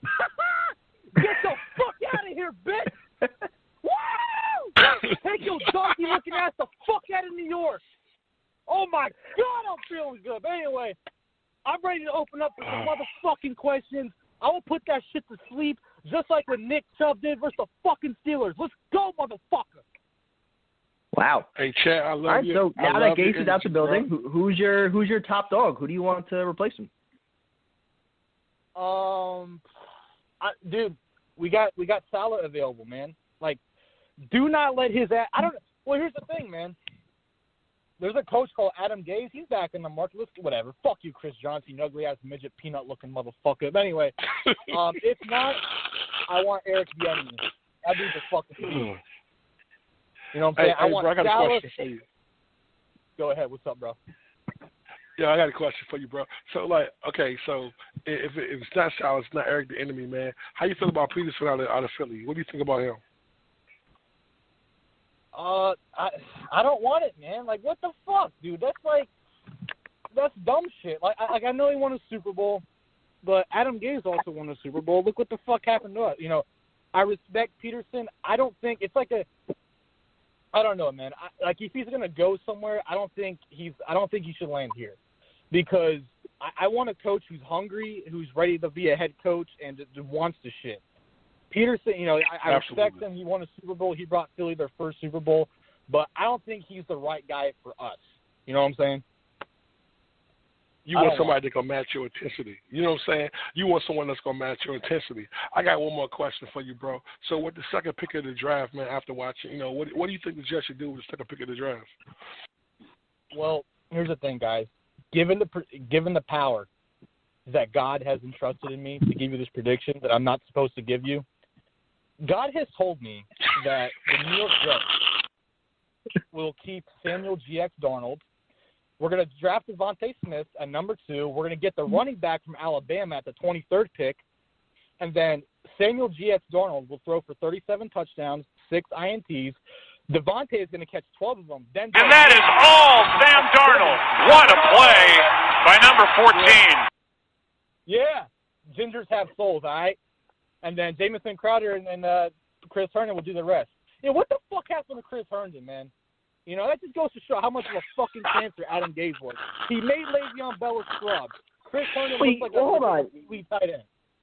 I'm not going to put that all on Adam Gase. I don't think they featured the tight end nearly as much as they should have. But Herndon played like shit in the first half of the year, at least. I mean, he was dropping passes. He was fumbling balls. I mean, he looked terrible the first half. Second half, he started to bounce back a little bit. But I wish they featured him more. But he had to do a little bit more, I think, to earn those reps. Yeah, but Adam Gase is a cancer. He makes everyone around him worse. You know what I'm saying? Like, you look at players like you look at Rex Ryan, and you look at a player like fucking Jamal Adams or Ray Lewis. They make everyone around them better. You know what I'm saying? Adam Gase fucking killed us, dude. He fucking murdered us, man. Like, dude, everyone's like, hey, how you doing today, bro? I'm depressed. I'm a Jets fan. I got this donkey head looking motherfucker as my head coach. What the fuck am I supposed to be happy about? Fuck out of here. Bro, man, look. Hey, bro, we're gonna have to wrap this, bro. We got a bunch of people on hold, man. Thanks for calling, man. Appreciate your energy, bro. And let's hope and pray to God that we got a head coach tomorrow morning, bro. Have a good night, man. Wow, we got God as sources now. God breaking information. Yo, man, listen. Wow. I mean, God gave our stats. God gave our number 2 pick of the draft, bro. I wanted to ask him for the Mega Million numbers before we had to let him go, but he just got hyped up. So you know what I'm saying? But let's move on, prime time. It is what it is. Next up, Jason out in Cali. Jason, what's going on? What's up, Jason? It's going good, my man. Bro? Happy. Feeling good, the Adam Gase era is over. We can move on. Try to find a head coach, which I am scared because this looks like 4 years ago, deja vu all over again, to be honest. So who do you want to be the head coach? Who do you have in mind? Well, to be honest, I did want Matt Campbell to come over here, but he ain't leaving. He wants to stay. It's probably because we don't have the number 1 pick, which Adam Gase screwed us yet again. So, but probably the guy, it'd probably be the Bills offensive coordinator or the Ravens defensive coordinator. Those are my top two. Yeah, I can get on board with Dable. Yeah, I can get on board with Dable, but the problem is, I mean, you don't know how much longer the Bills are going to be playing. You know, if they win, let's say this week, and then they even beat the Chiefs probably in the championship game, you could be waiting another 4 weeks to make that hire. And that's, I don't know if the Jets could risk doing that. You got 6 other teams that are trying to find a head coach. How many other candidates could you miss out on? And then does he still choose the Jets? If there's another team that's waiting for him, like the Chargers, who, you know, some people think that he prefers, you know, that would be a big risk, I think, to take. As much as I like him as well. You know, well, I totally agree. That's why I say. Oh, sorry. Go ahead. No, go ahead. No, I was saying. Go ahead. That's what you're saying. I was going to say that's why I said they should sign him tonight, so that because again, right now I'm getting Matt Rule all over again for 4 years ago. So I'm hoping they sign him tonight, but it looks like they might not. Are you talking about Salah? Let's hope. Yeah. Yeah, no doubt. I mean, you have him in the building. The Eagles obviously want to bring him in also. You know, while you have him here, make him the offer, give him a contract you can't refuse, especially if he's, you know, your top guy or your top 2 guy. I think that makes sense. If he gets out that building prime time, you know what's going to happen, bro. You know, it's going to be breaking news on Twitter, and our fan base is going to go completely ape shit. So why not just avoid that? That's what drives me nuts, though. Like I was saying before, a couple months ago, there were no Jet fans that were talking about Salah. And I'm not saying he's not a great candidate. Like, I'd be all about him. But I think so many fans are just, like, seeing those clips of him, you know, all fired up on the sidelines, you know, being a rah-rah guy, all intense and everything. And I think that's what's selling a lot of Jet fans. And so, again, like, he wasn't a guy we were talking about several months ago. He could be a great candidate. But because he is that rah-rah guy, the complete anti-Gase, this is what we always do. We, like Tyson was saying earlier, we always want the opposite of the guy that we fire. You know, when we fired Mangini, we hired Rex. When we fired Herm, we wanted more of an attention to detail guy. We hired Mangini. Like, it's always the opposite of what we fire. Yeah, definitely. But at the same time, man, like, you know, if you're looking at all the coaches that's left right now, like I said, I like Wink. You know what I'm saying? I've really grown and really like him, just understanding and doing more research on him. Like I said, Eric the Enemy, you know, it's questions about him to me, and Salah just, you know, knowing that, you know, he's a complete coach and what we really need, and the kind of staff he can put together. I kind of like that more than anything because he can really put together a talented staff. But I think all of them could as well. Buffalo, I'm not really showing it. Like you said, prime time, they're at least playing maybe 1 or 2 more weeks, maybe even 3 more weeks. That's almost, bro. Like he can't take the job till the season is over. Till the season's over with. So therefore, it's not going to help us at all. That puts us behind the 8 ball, getting ready for the combine and everything else. So I'm kind of leery with that, bro. I don't want nobody's third choice. I don't want nobody's 4th choice. I want the right guy. But also, like you said, you made a good point though. I mean, we don't know what he's saying, X and the O's. You don't know what this guy's going to do, you know, and what he's saying to Joe Douglas, because he has to sell himself to Joe Douglas the same way Joe Douglas had to sell this team to him. So it's going to be very interesting, bro. It's going to be a wild week or so, or next couple of days. But bro, we thank you for calling, bro. You have a good night. You too, guys. Peace. JGS, Jets. Here you go, man. Have a good night, Jet. All right, next up, going right along, we got Joe out in Harlem. Joe, what's going on, man? Hey, what's going on, gentlemen? Enjoyed the show tonight. Just wanted to touch in on a few points. I think some of the callers are missing the fact that second first-round pick, you can trade back from that and still gain some that second first-round pick is in essence a second-round pick where you are. So if you take a look at and you guys know this, but if you take a look at the Jets' first-round draft picks over the last 10 years, there's 9 of them are no longer even on the team or in the NFL. 9 of them. So I think with that second pick, you got to you have to have first-round talent on the squad. That's the number 2 overall pick. With that number 23, trade back a few spots and get some middle round talent where you can address the offensive line, you can address certain elements of the defense. You got a young defensive line. Maybe you take a look at edge, you take a look at some linebackers there. But I think that second round pick is really the jewel, and you get quality first round. Now, what you do with that pick, I don't think the wide receiver Smith is going past Miami at 3 because Tua played with him. That was his teammate at Alabama. Yeah. Tua's a left-handed quarterback. You get that kid talent that knows how to catch the ball. The ball comes out differently from Tua.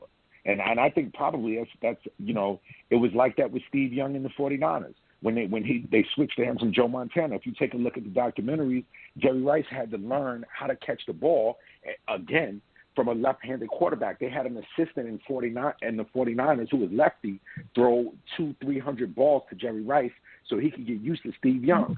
So I don't see a scenario where that wide receiver from Alabama, goes past number 3. So if you're the Jets, I think you either take, and I'm all in on Sam. I think some people forget, like, who the hell was Sam throwing the ball to for 9 weeks? He's throwing to practice. He's trying to make something out of nothing on each play. You have an offensive system where your wide receivers can't get off the ball. Perriman is not a number 1 wide receiver. Mims is basically having training camp when he came back from his hamstring. And once the defenses got tape on Mims, they took him out of the game for the last 3 or 4 weeks of the season once they had enough tape on him. So what are you doing? Like, I don't get it. I understand people's frustration with Sam, but you got to understand that Joe Douglas and even the idiot coach Adam Gase saw Sam Douglas in practice much more than we did as fans.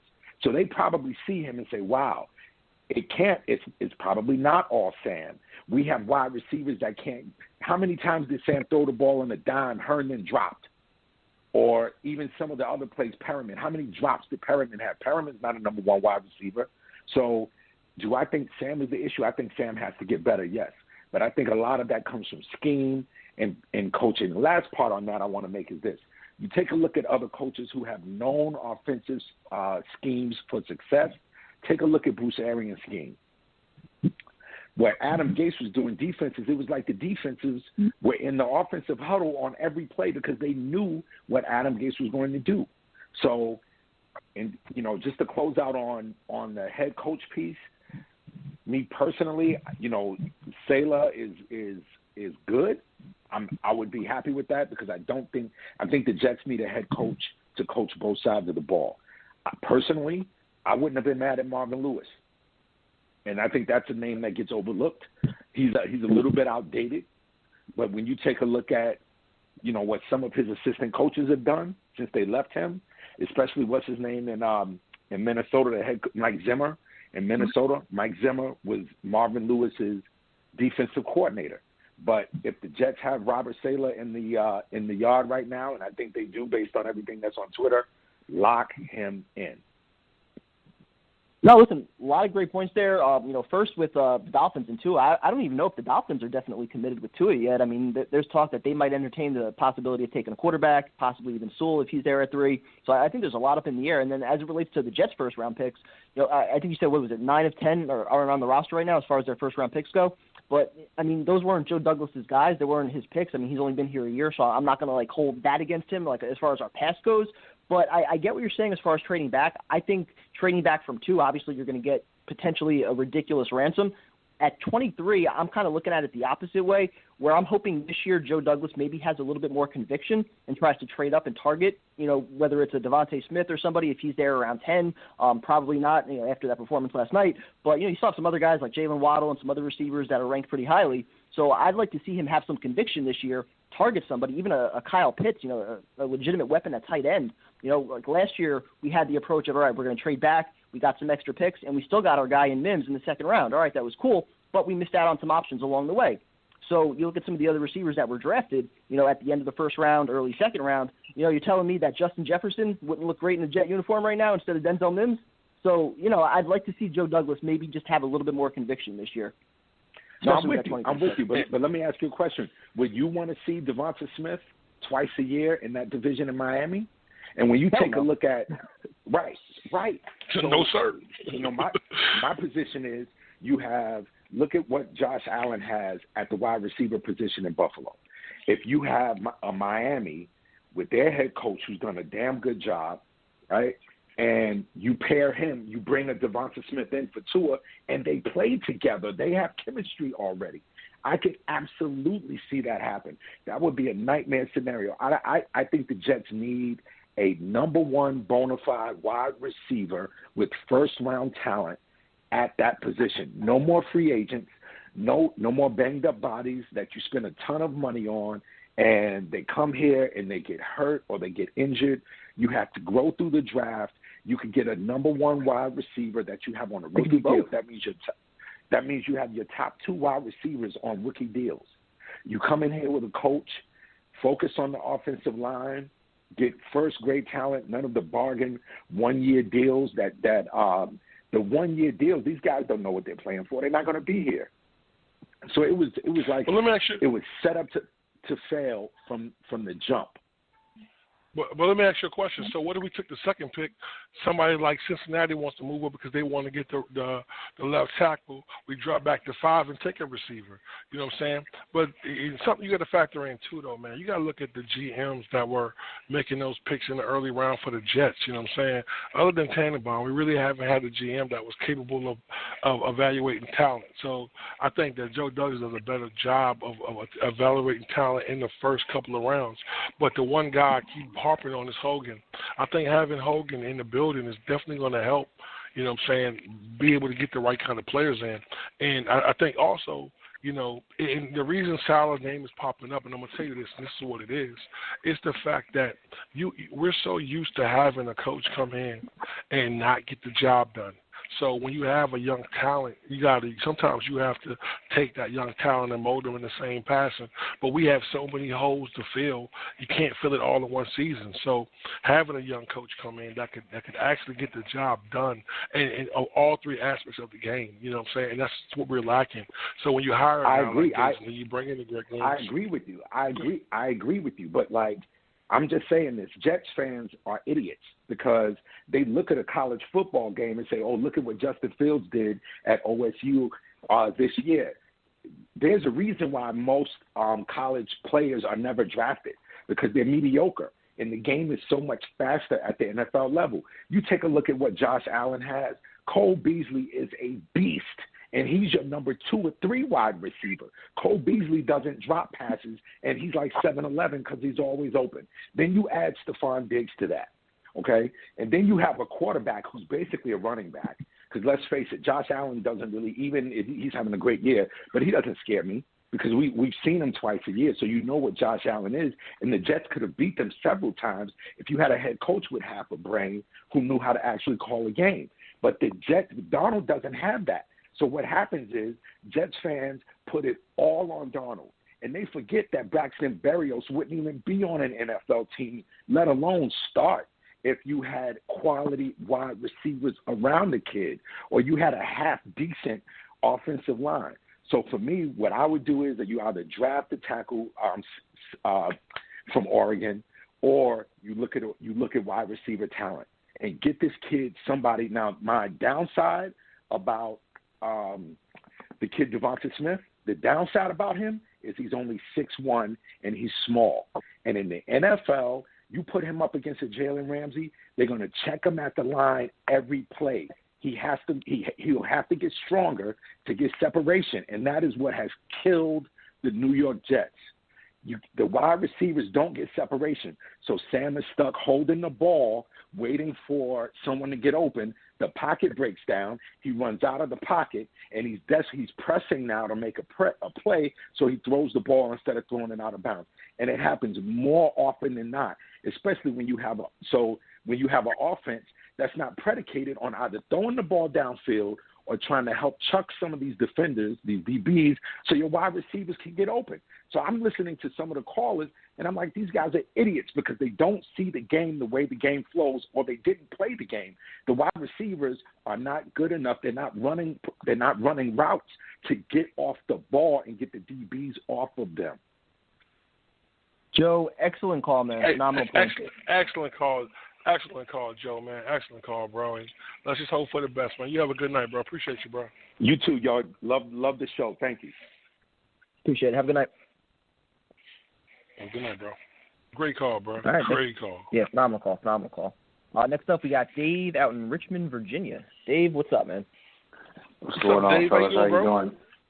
I can't complain about yourself. Man. Watching these daggone playoff games, like I said, I'm liking the whole Salah coaching thing. I'm feeling really good about that. I'm thinking he'll turn around the defense. That's what everybody keeps forgetting about. The defense is the key to the Jets' success. If you look back all the years we've been good, we've had a turnover-based defense. Front seven has been all over the place, and I think he brings that. Just going by what he's done in San Francisco. So I'm very excited about that.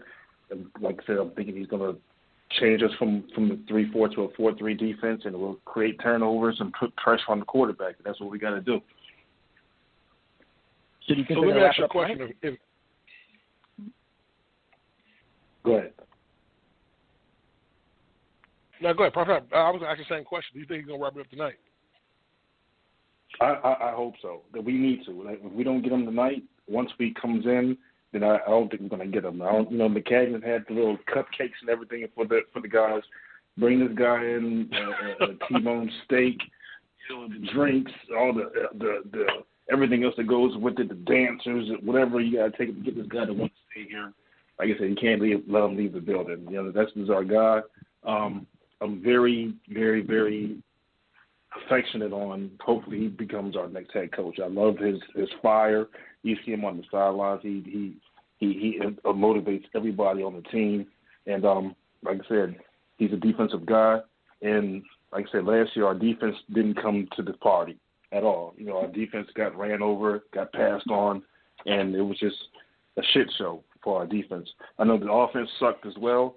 We didn't give Sam any help, but defense is where we need to be at. We need to get turnovers, interceptions, fumbles, 3-and-outs. Defense is where we got to go. This guy's a defensive guy. I think if we hire him, our defense keeps us in games. Our defense even wins us games with his expertise. Imagine John Franklin Myers on the edge versus being in the inside. But my question for you is this, though. Okay, I understand defense wins championships, and I understand defense is important, but we really struggled on the offensive end. So you have to have some kind of functional offense. So I think that he's going to need more than just that, though. You understand what I'm saying? I think it's going to be more important of a process of it. I agree with you, Tyrone. But look where he comes from, San Francisco. What do? They run the ball.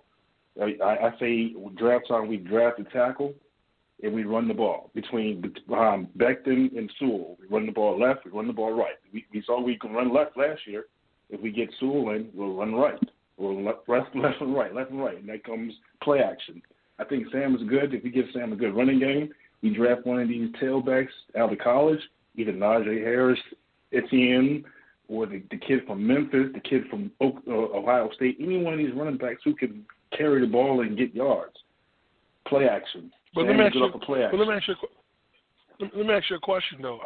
I was listening to one of the top scouts talk, and he was saying that Sewell wasn't even the best left tackle in the draft. And also talk with that, if you bring Sewell in, what do? You move Mekhi Becton? Because Sewell can't really play it to the right. So, you know what I'm saying? Like I said, it's a lot of options. It's a lot of good options out there. But I hear you. But my question is this, though. How do you feel about Sam moving forward? That's the question. How do you feel about Sam moving forward? You know what? I think Sam has got the shit end of the stick. He has experience. That's the one thing that half of these quarterbacks that's coming out don't have. He has experience. He's been in the fire. He's faced live bullets. I think if we give him a running game, a solidified offensive line, and maybe somebody on the outside other than Mims and Crowder to throw to, like I said, Herndon has to show up next year because he's a big security blanket for Sam. But we got to give him somebody to throw the ball to, and we got to give him a running game. I think if he can just hand the ball off and not have to worry about getting teed off every time it drops back to pass, I think Sam will be okay, honestly. I want to stick with Sam, but I'd rather trade back, either take the tackle at 2, trade back, and pick up more picks. But we need to solidify the offensive line, and we got to find us a running game if we want to be anything close to contending in this division next year. Hey, bro, excellent call, bro. You have a good night, bro. Just calling in. All right. Have a good night. Talk to you guys next week. All right. All right, bro. Go. All right, we still got a lot of calls on hold. Holy shit. Next up, we got, I'm probably going to screw this name up, Afram, I think, in New Jersey. How you doing, guys? I said it wrong. How you doing, man? How you doing? Good. How you doing? What's on your mind? Great. First of all, I want to thank you for taking my call and a great show. Loved the steak last night, so that was actually appreciate that. I think you were one of the few. I didn't anticipate it to be cooked that quickly, but that's fine. All right, my take on this whole head coaching thing is, correct me if I'm wrong. I think the first round of coaches interviews were done via Zoom. Is that correct? Yeah, for the Salah most part? was the first one that's meeting them in person. Right, and they flew him in. Yep. When you bring someone in for a second interview, put yourself in a bad situation. Because, like I said, if you let him leave, you're telling this guy, hey, you're not a number one choice. First of all, this is my opinion. The fact is that he was the first one to be called back, and they flew him in. They could have done this over a Zoom call just as well. There's nothing different than coming in. Sure, you meet face to face, but the fact that you fly him in all from San Francisco, I kind of thinking is that they want to meet face to face and maybe iron out some financials. Yeah. No, listen. That's my I totally agree with you. I mean, if you're going to take the time to fly him in, he's probably one of your top candidates. But let's just say he's maybe number 3, and just throwing out there like Brian Daboll and maybe the guy Staley from the Rams. Let's say those are your top 2 guys, but you don't know when you could actually get them in your building because they're still playing. Do you take that chance on waiting for those guys, or do you say, hey, you know what, we like at least enough of what we see out of Salah to give him a contract and try to close this tonight? Here's my thought: if 1 and 2 were the other guys, you would have done another Zoom interview. That's my opinion, right away. Okay, because you have to. You can't be that stupid to not think that you're under the clock here. You got to make a decision because there's other people looking at these guys. Okay, and they're more desperate than you are in their thinking. You know what I'm saying? Where Philly's going to want to get someone real quick, to get over this whole thing that happened on the last game of the season. They just want to, So, moving on from that. Plus, I think Salah would be good because I'm sure he'll bring a young offensive coordinator and others that are on his thinking, and there might be some consistency once and for all. I've been a fan since '78. And trust me, I've been through a lot of shit, and I'm sure you guys have. Yeah. Now on the draft's going to be predicated on what they do in free agency. Now I believe they're going to go full force after Robinson to give Sam a target, and I think they're going to go after Tooney to solidify the line somewhat. I truly believe he's gonna trade down on that number 2 pick and get himself a wide receiver with that. I don't think he's gonna go. My thing is, you got 2 more picks next year in the first round. You're not doing. If you get a good season this year with what you have, and then you have 2 number 1s next year, you can even solidify that line more and get some other weapons. You're not gonna do this overnight. As far as their second pick, I think it can go. I would think they either pick someone on that spot, or they move up with it, like giving it maybe one of their second 3s, and move up to get someone they really feel is going to be beneficial to the team. The other picks that they have, when you see what Salah did with what he had, kind of tells me he knows how to coach these guys, so he can put 3rd, 4th, 5th rounders in their defense and still make it work. So that means he's developing, or that coaching staff has learned to develop players and not push them to the side. Just like we did this season, we're not letting guys, you're letting a 37-year-old take all the snaps when you don't even want to take a look at anybody else at that point. But that was my whole thing was they should have got rid of him, Gase, long before, because I can anticipate he's going to try to coach every game to win. You're never going to see the young talent. You should have just got rid of him before that. But for most of the fact, I'm kind of thinking that going back to the coaching, Salah will be the head coach based on the fact that they flew him in, and I think it's all, you know. If he leaves, I think it's because of financial. It's a financial issue. Not that they don't want. He might also just want to take the interviews with Philly and the other teams that he has lined up. But yeah, excellent call, man. We got to run because we still got a few more before we wrap up. All right, have a good night, man. Be good. Thank you. Bye. Have a good night, bro. Man. All right, so we got three calls on hold. So we got 10 minutes. So what's the 3 minutes a call? 3 minutes, 20 seconds call? Yeah, start it off. Sean in Cleveland, floor is all yours. Rapid fire. Hey, Sean, what's up, man? Hey, what's going on? Man, I just wanted to just comment on just the coaching situation real quick. Me personally, man, I think we should go with. I think that the one thing that the Jets have been missing, and this is very, very important, is just a guy who can develop talent and guys and a coach who can bring in the highly trained, highly respected assistant coaches. That's a part of coaching, but like we said, we want a CEO type of coach like Bill Cowher to come in, and something that Bill Cowher does, he brings in high level assistant coaches, and he has everybody's ear, and that's one thing that the Jets have been lacking the last couple of years is just player development, and it's something that's very important we don't talk about. Greg Woods. I pay close attention to Greg Williams with what he did in Cleveland, and I knew that with Quentin Williams, he did have a successful rookie season. I knew he would be all right because Greg Williams develops talent, and you see how he played this year. It just takes a while for him to get going in the learning system, and then the next year they take off. So that's what I just want a coach who can develop talent, because in these next couple of years we're just gonna, especially like with Sam. I know Tyson doesn't like it, but I think that we should keep Sam. We should get a coach who can just develop Sam, and we can draft offensive players. We're sitting pretty in the second position. We can draft like a wide receiver or a offensive lineman. Or, just try to help our offense as much as possible. But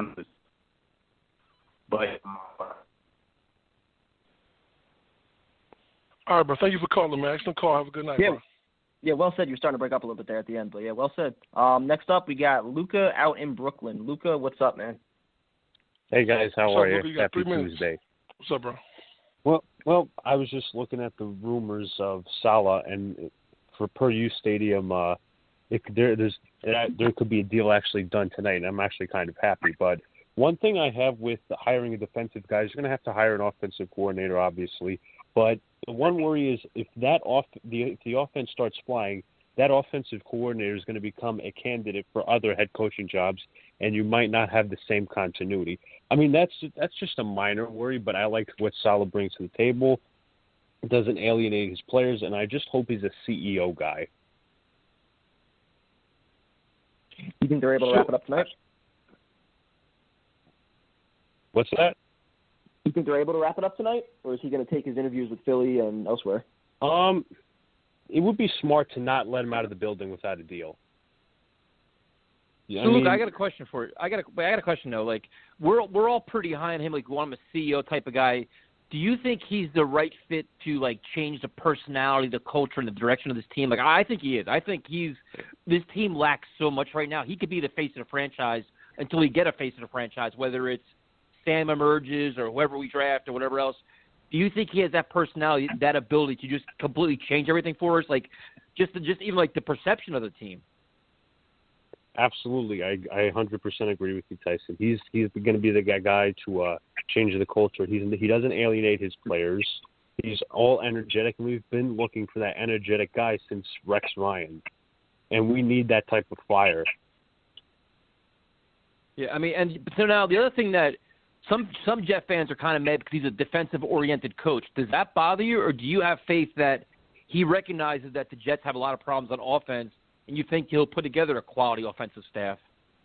Listen, I understand we have the problems on offense, but it's about the culture, guy. Don't worry about the offense for now. We have to change this culture. We're at rock bottom. So he just hired the right offensive coordinator to help develop Sam or whatever Saleh decides to do, and give him the reins to say and the say to say, am I keeping Darnold or am I drafting whoever at 2? No, I mean I agree. I mean, Tyron, what do you think? No, I think he's absolutely correct. I think that that's what you got to do. I think the coach should make a decision. I think that the best player at that number 2 pick is what you do, or you move back. I think it's what you do. I think the coach has to come in. I mean, I think it's going to be hard though for a new coach to come in and not, and want to keep Sam, or not having the quality players. Everyone was so hyped about Trevor Lawrence because that's a no-brainer decision, and I think that our coaching net would have been a lot wider with a guy like Trevor Lawrence.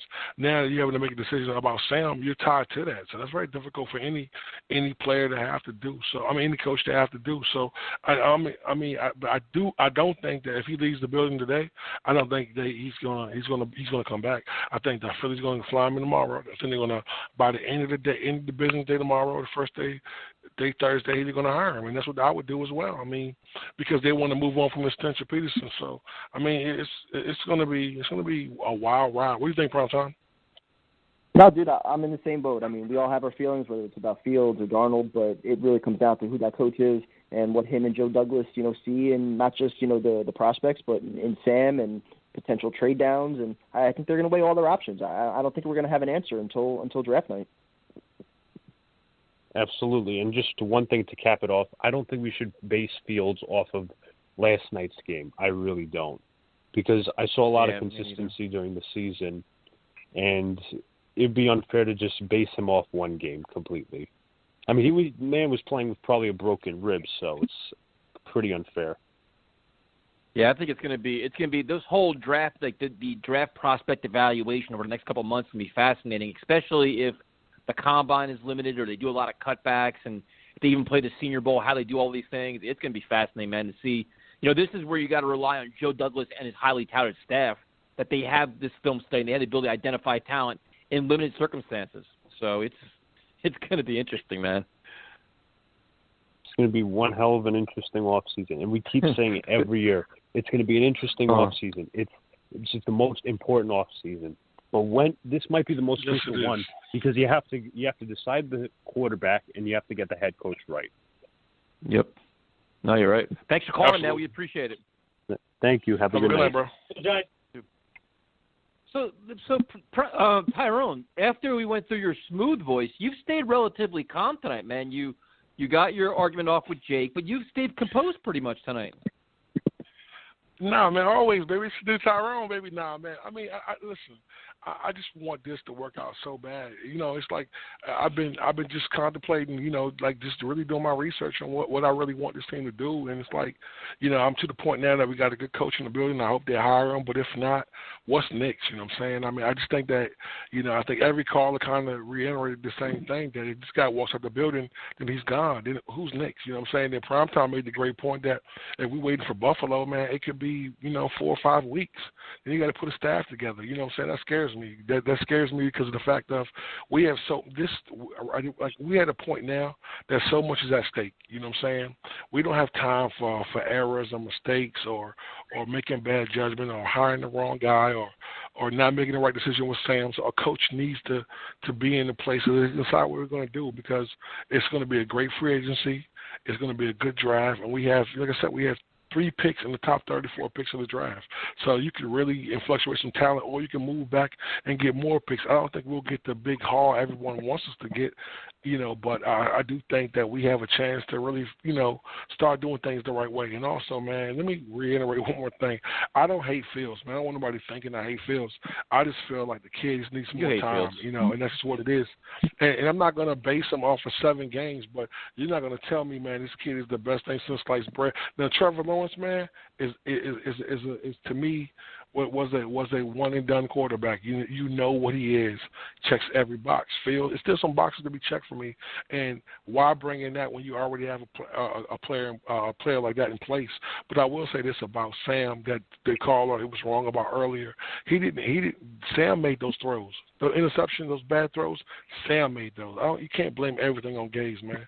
We can't do that. Sam made those bad decisions, and that's what caused the majority of the problem with Sam. He made really bad decisions, and that's the biggest issue. So, but no, it's you know all what good. scares me, Tyrone? What's that? The fact that you're actually starting to study and take notes to come up with stats. That's a scary proposition, man. Now, Primetime and I are in deep shit now. If you're actually putting effort and time into this and actually doing research, we're in some deep shit. Now I'm legitimately scared. Ooh, you pulling out pass numbers and everything tonight? Shit. Hey, listen, what was so funny about the cap situation? We definitely can't afford him no more.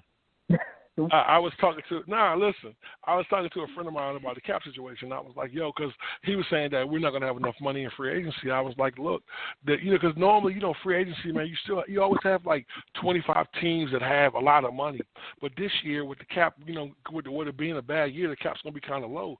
So I started looking. I really wanted to know the numbers of certain teams, and I'm looking at good teams that have good players that that we could actually go after. Like what's the line?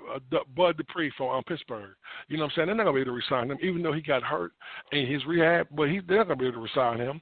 You know what I'm saying? Look at somebody like the Saints, like a guy like Lattimore. He could be open for a trade. You know what I'm saying? A fourth-round pick for a guy like Lattimore of his quality and his ball hawking skills. I mean, stuff like that's going to be open for us to make this team better, and that's what I was looking at. Just trying to everything I'm doing, fellas. I'm a fan, bro. I'm not getting to no stats. I don't got that kind of time. But at the same time, I want to know what we can do to make this team better in every aspect we can do. And I love this team, man. I love you guys. I love this show. I love our callers. And I don't want nobody thinking that, that I'm just trying to be bullish, you know what I'm saying? But I had to give my man that work tonight, bro, because he talked cash shit to me all week, bro. He just kept giving it to me, bro. You know what I'm saying? And, he just justified his whole point. But I just wanted to say that I'm not basing one game on fields. This is his body of work. But the kid only played 7 games this year. So it's hard to base how good this kid is off of 7 games, and I'm not going to do that.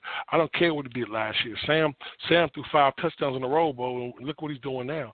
So I don't care who your quarterback is. If you don't get talent, you don't get a competent coach, you don't get the right players around him, nobody's going to get better. And one last point I want to make. The kid from LSU that set out this year, he's in the draft. This is like too. A lecture. Holy shit, man. This is saying, man. Look, man, Tyson, we got to add more time to the show. Tyson, you realize the price went up after the night show, right? I'm just letting you know, but we'll discuss that tomorrow. Don't worry about it. Check your mail, baby. Bitch.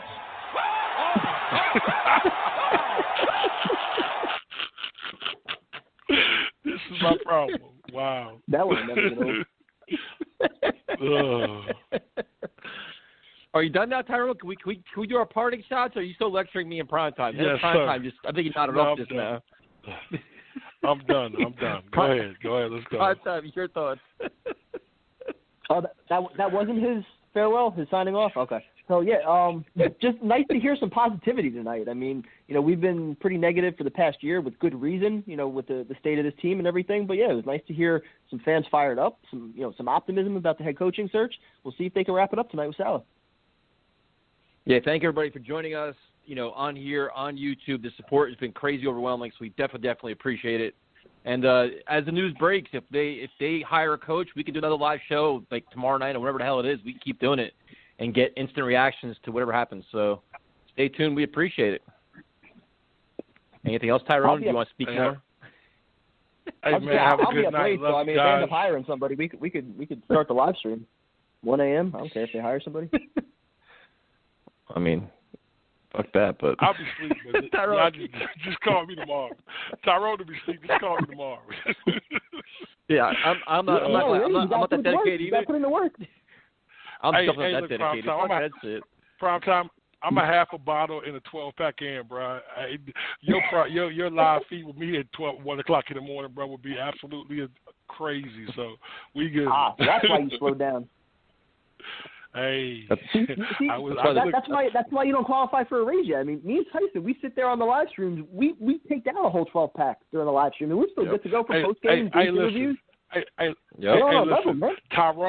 Listen, Tyrone on the live stream, I'm tapping out about, listen, when you had Tyson drinking after every time Frank Gore run the ball, bro, you're not setting me up like that prime time because I'll be sleep by the third quarter, bro. Wouldn't be able to handle on it. live stream snoring. Nah.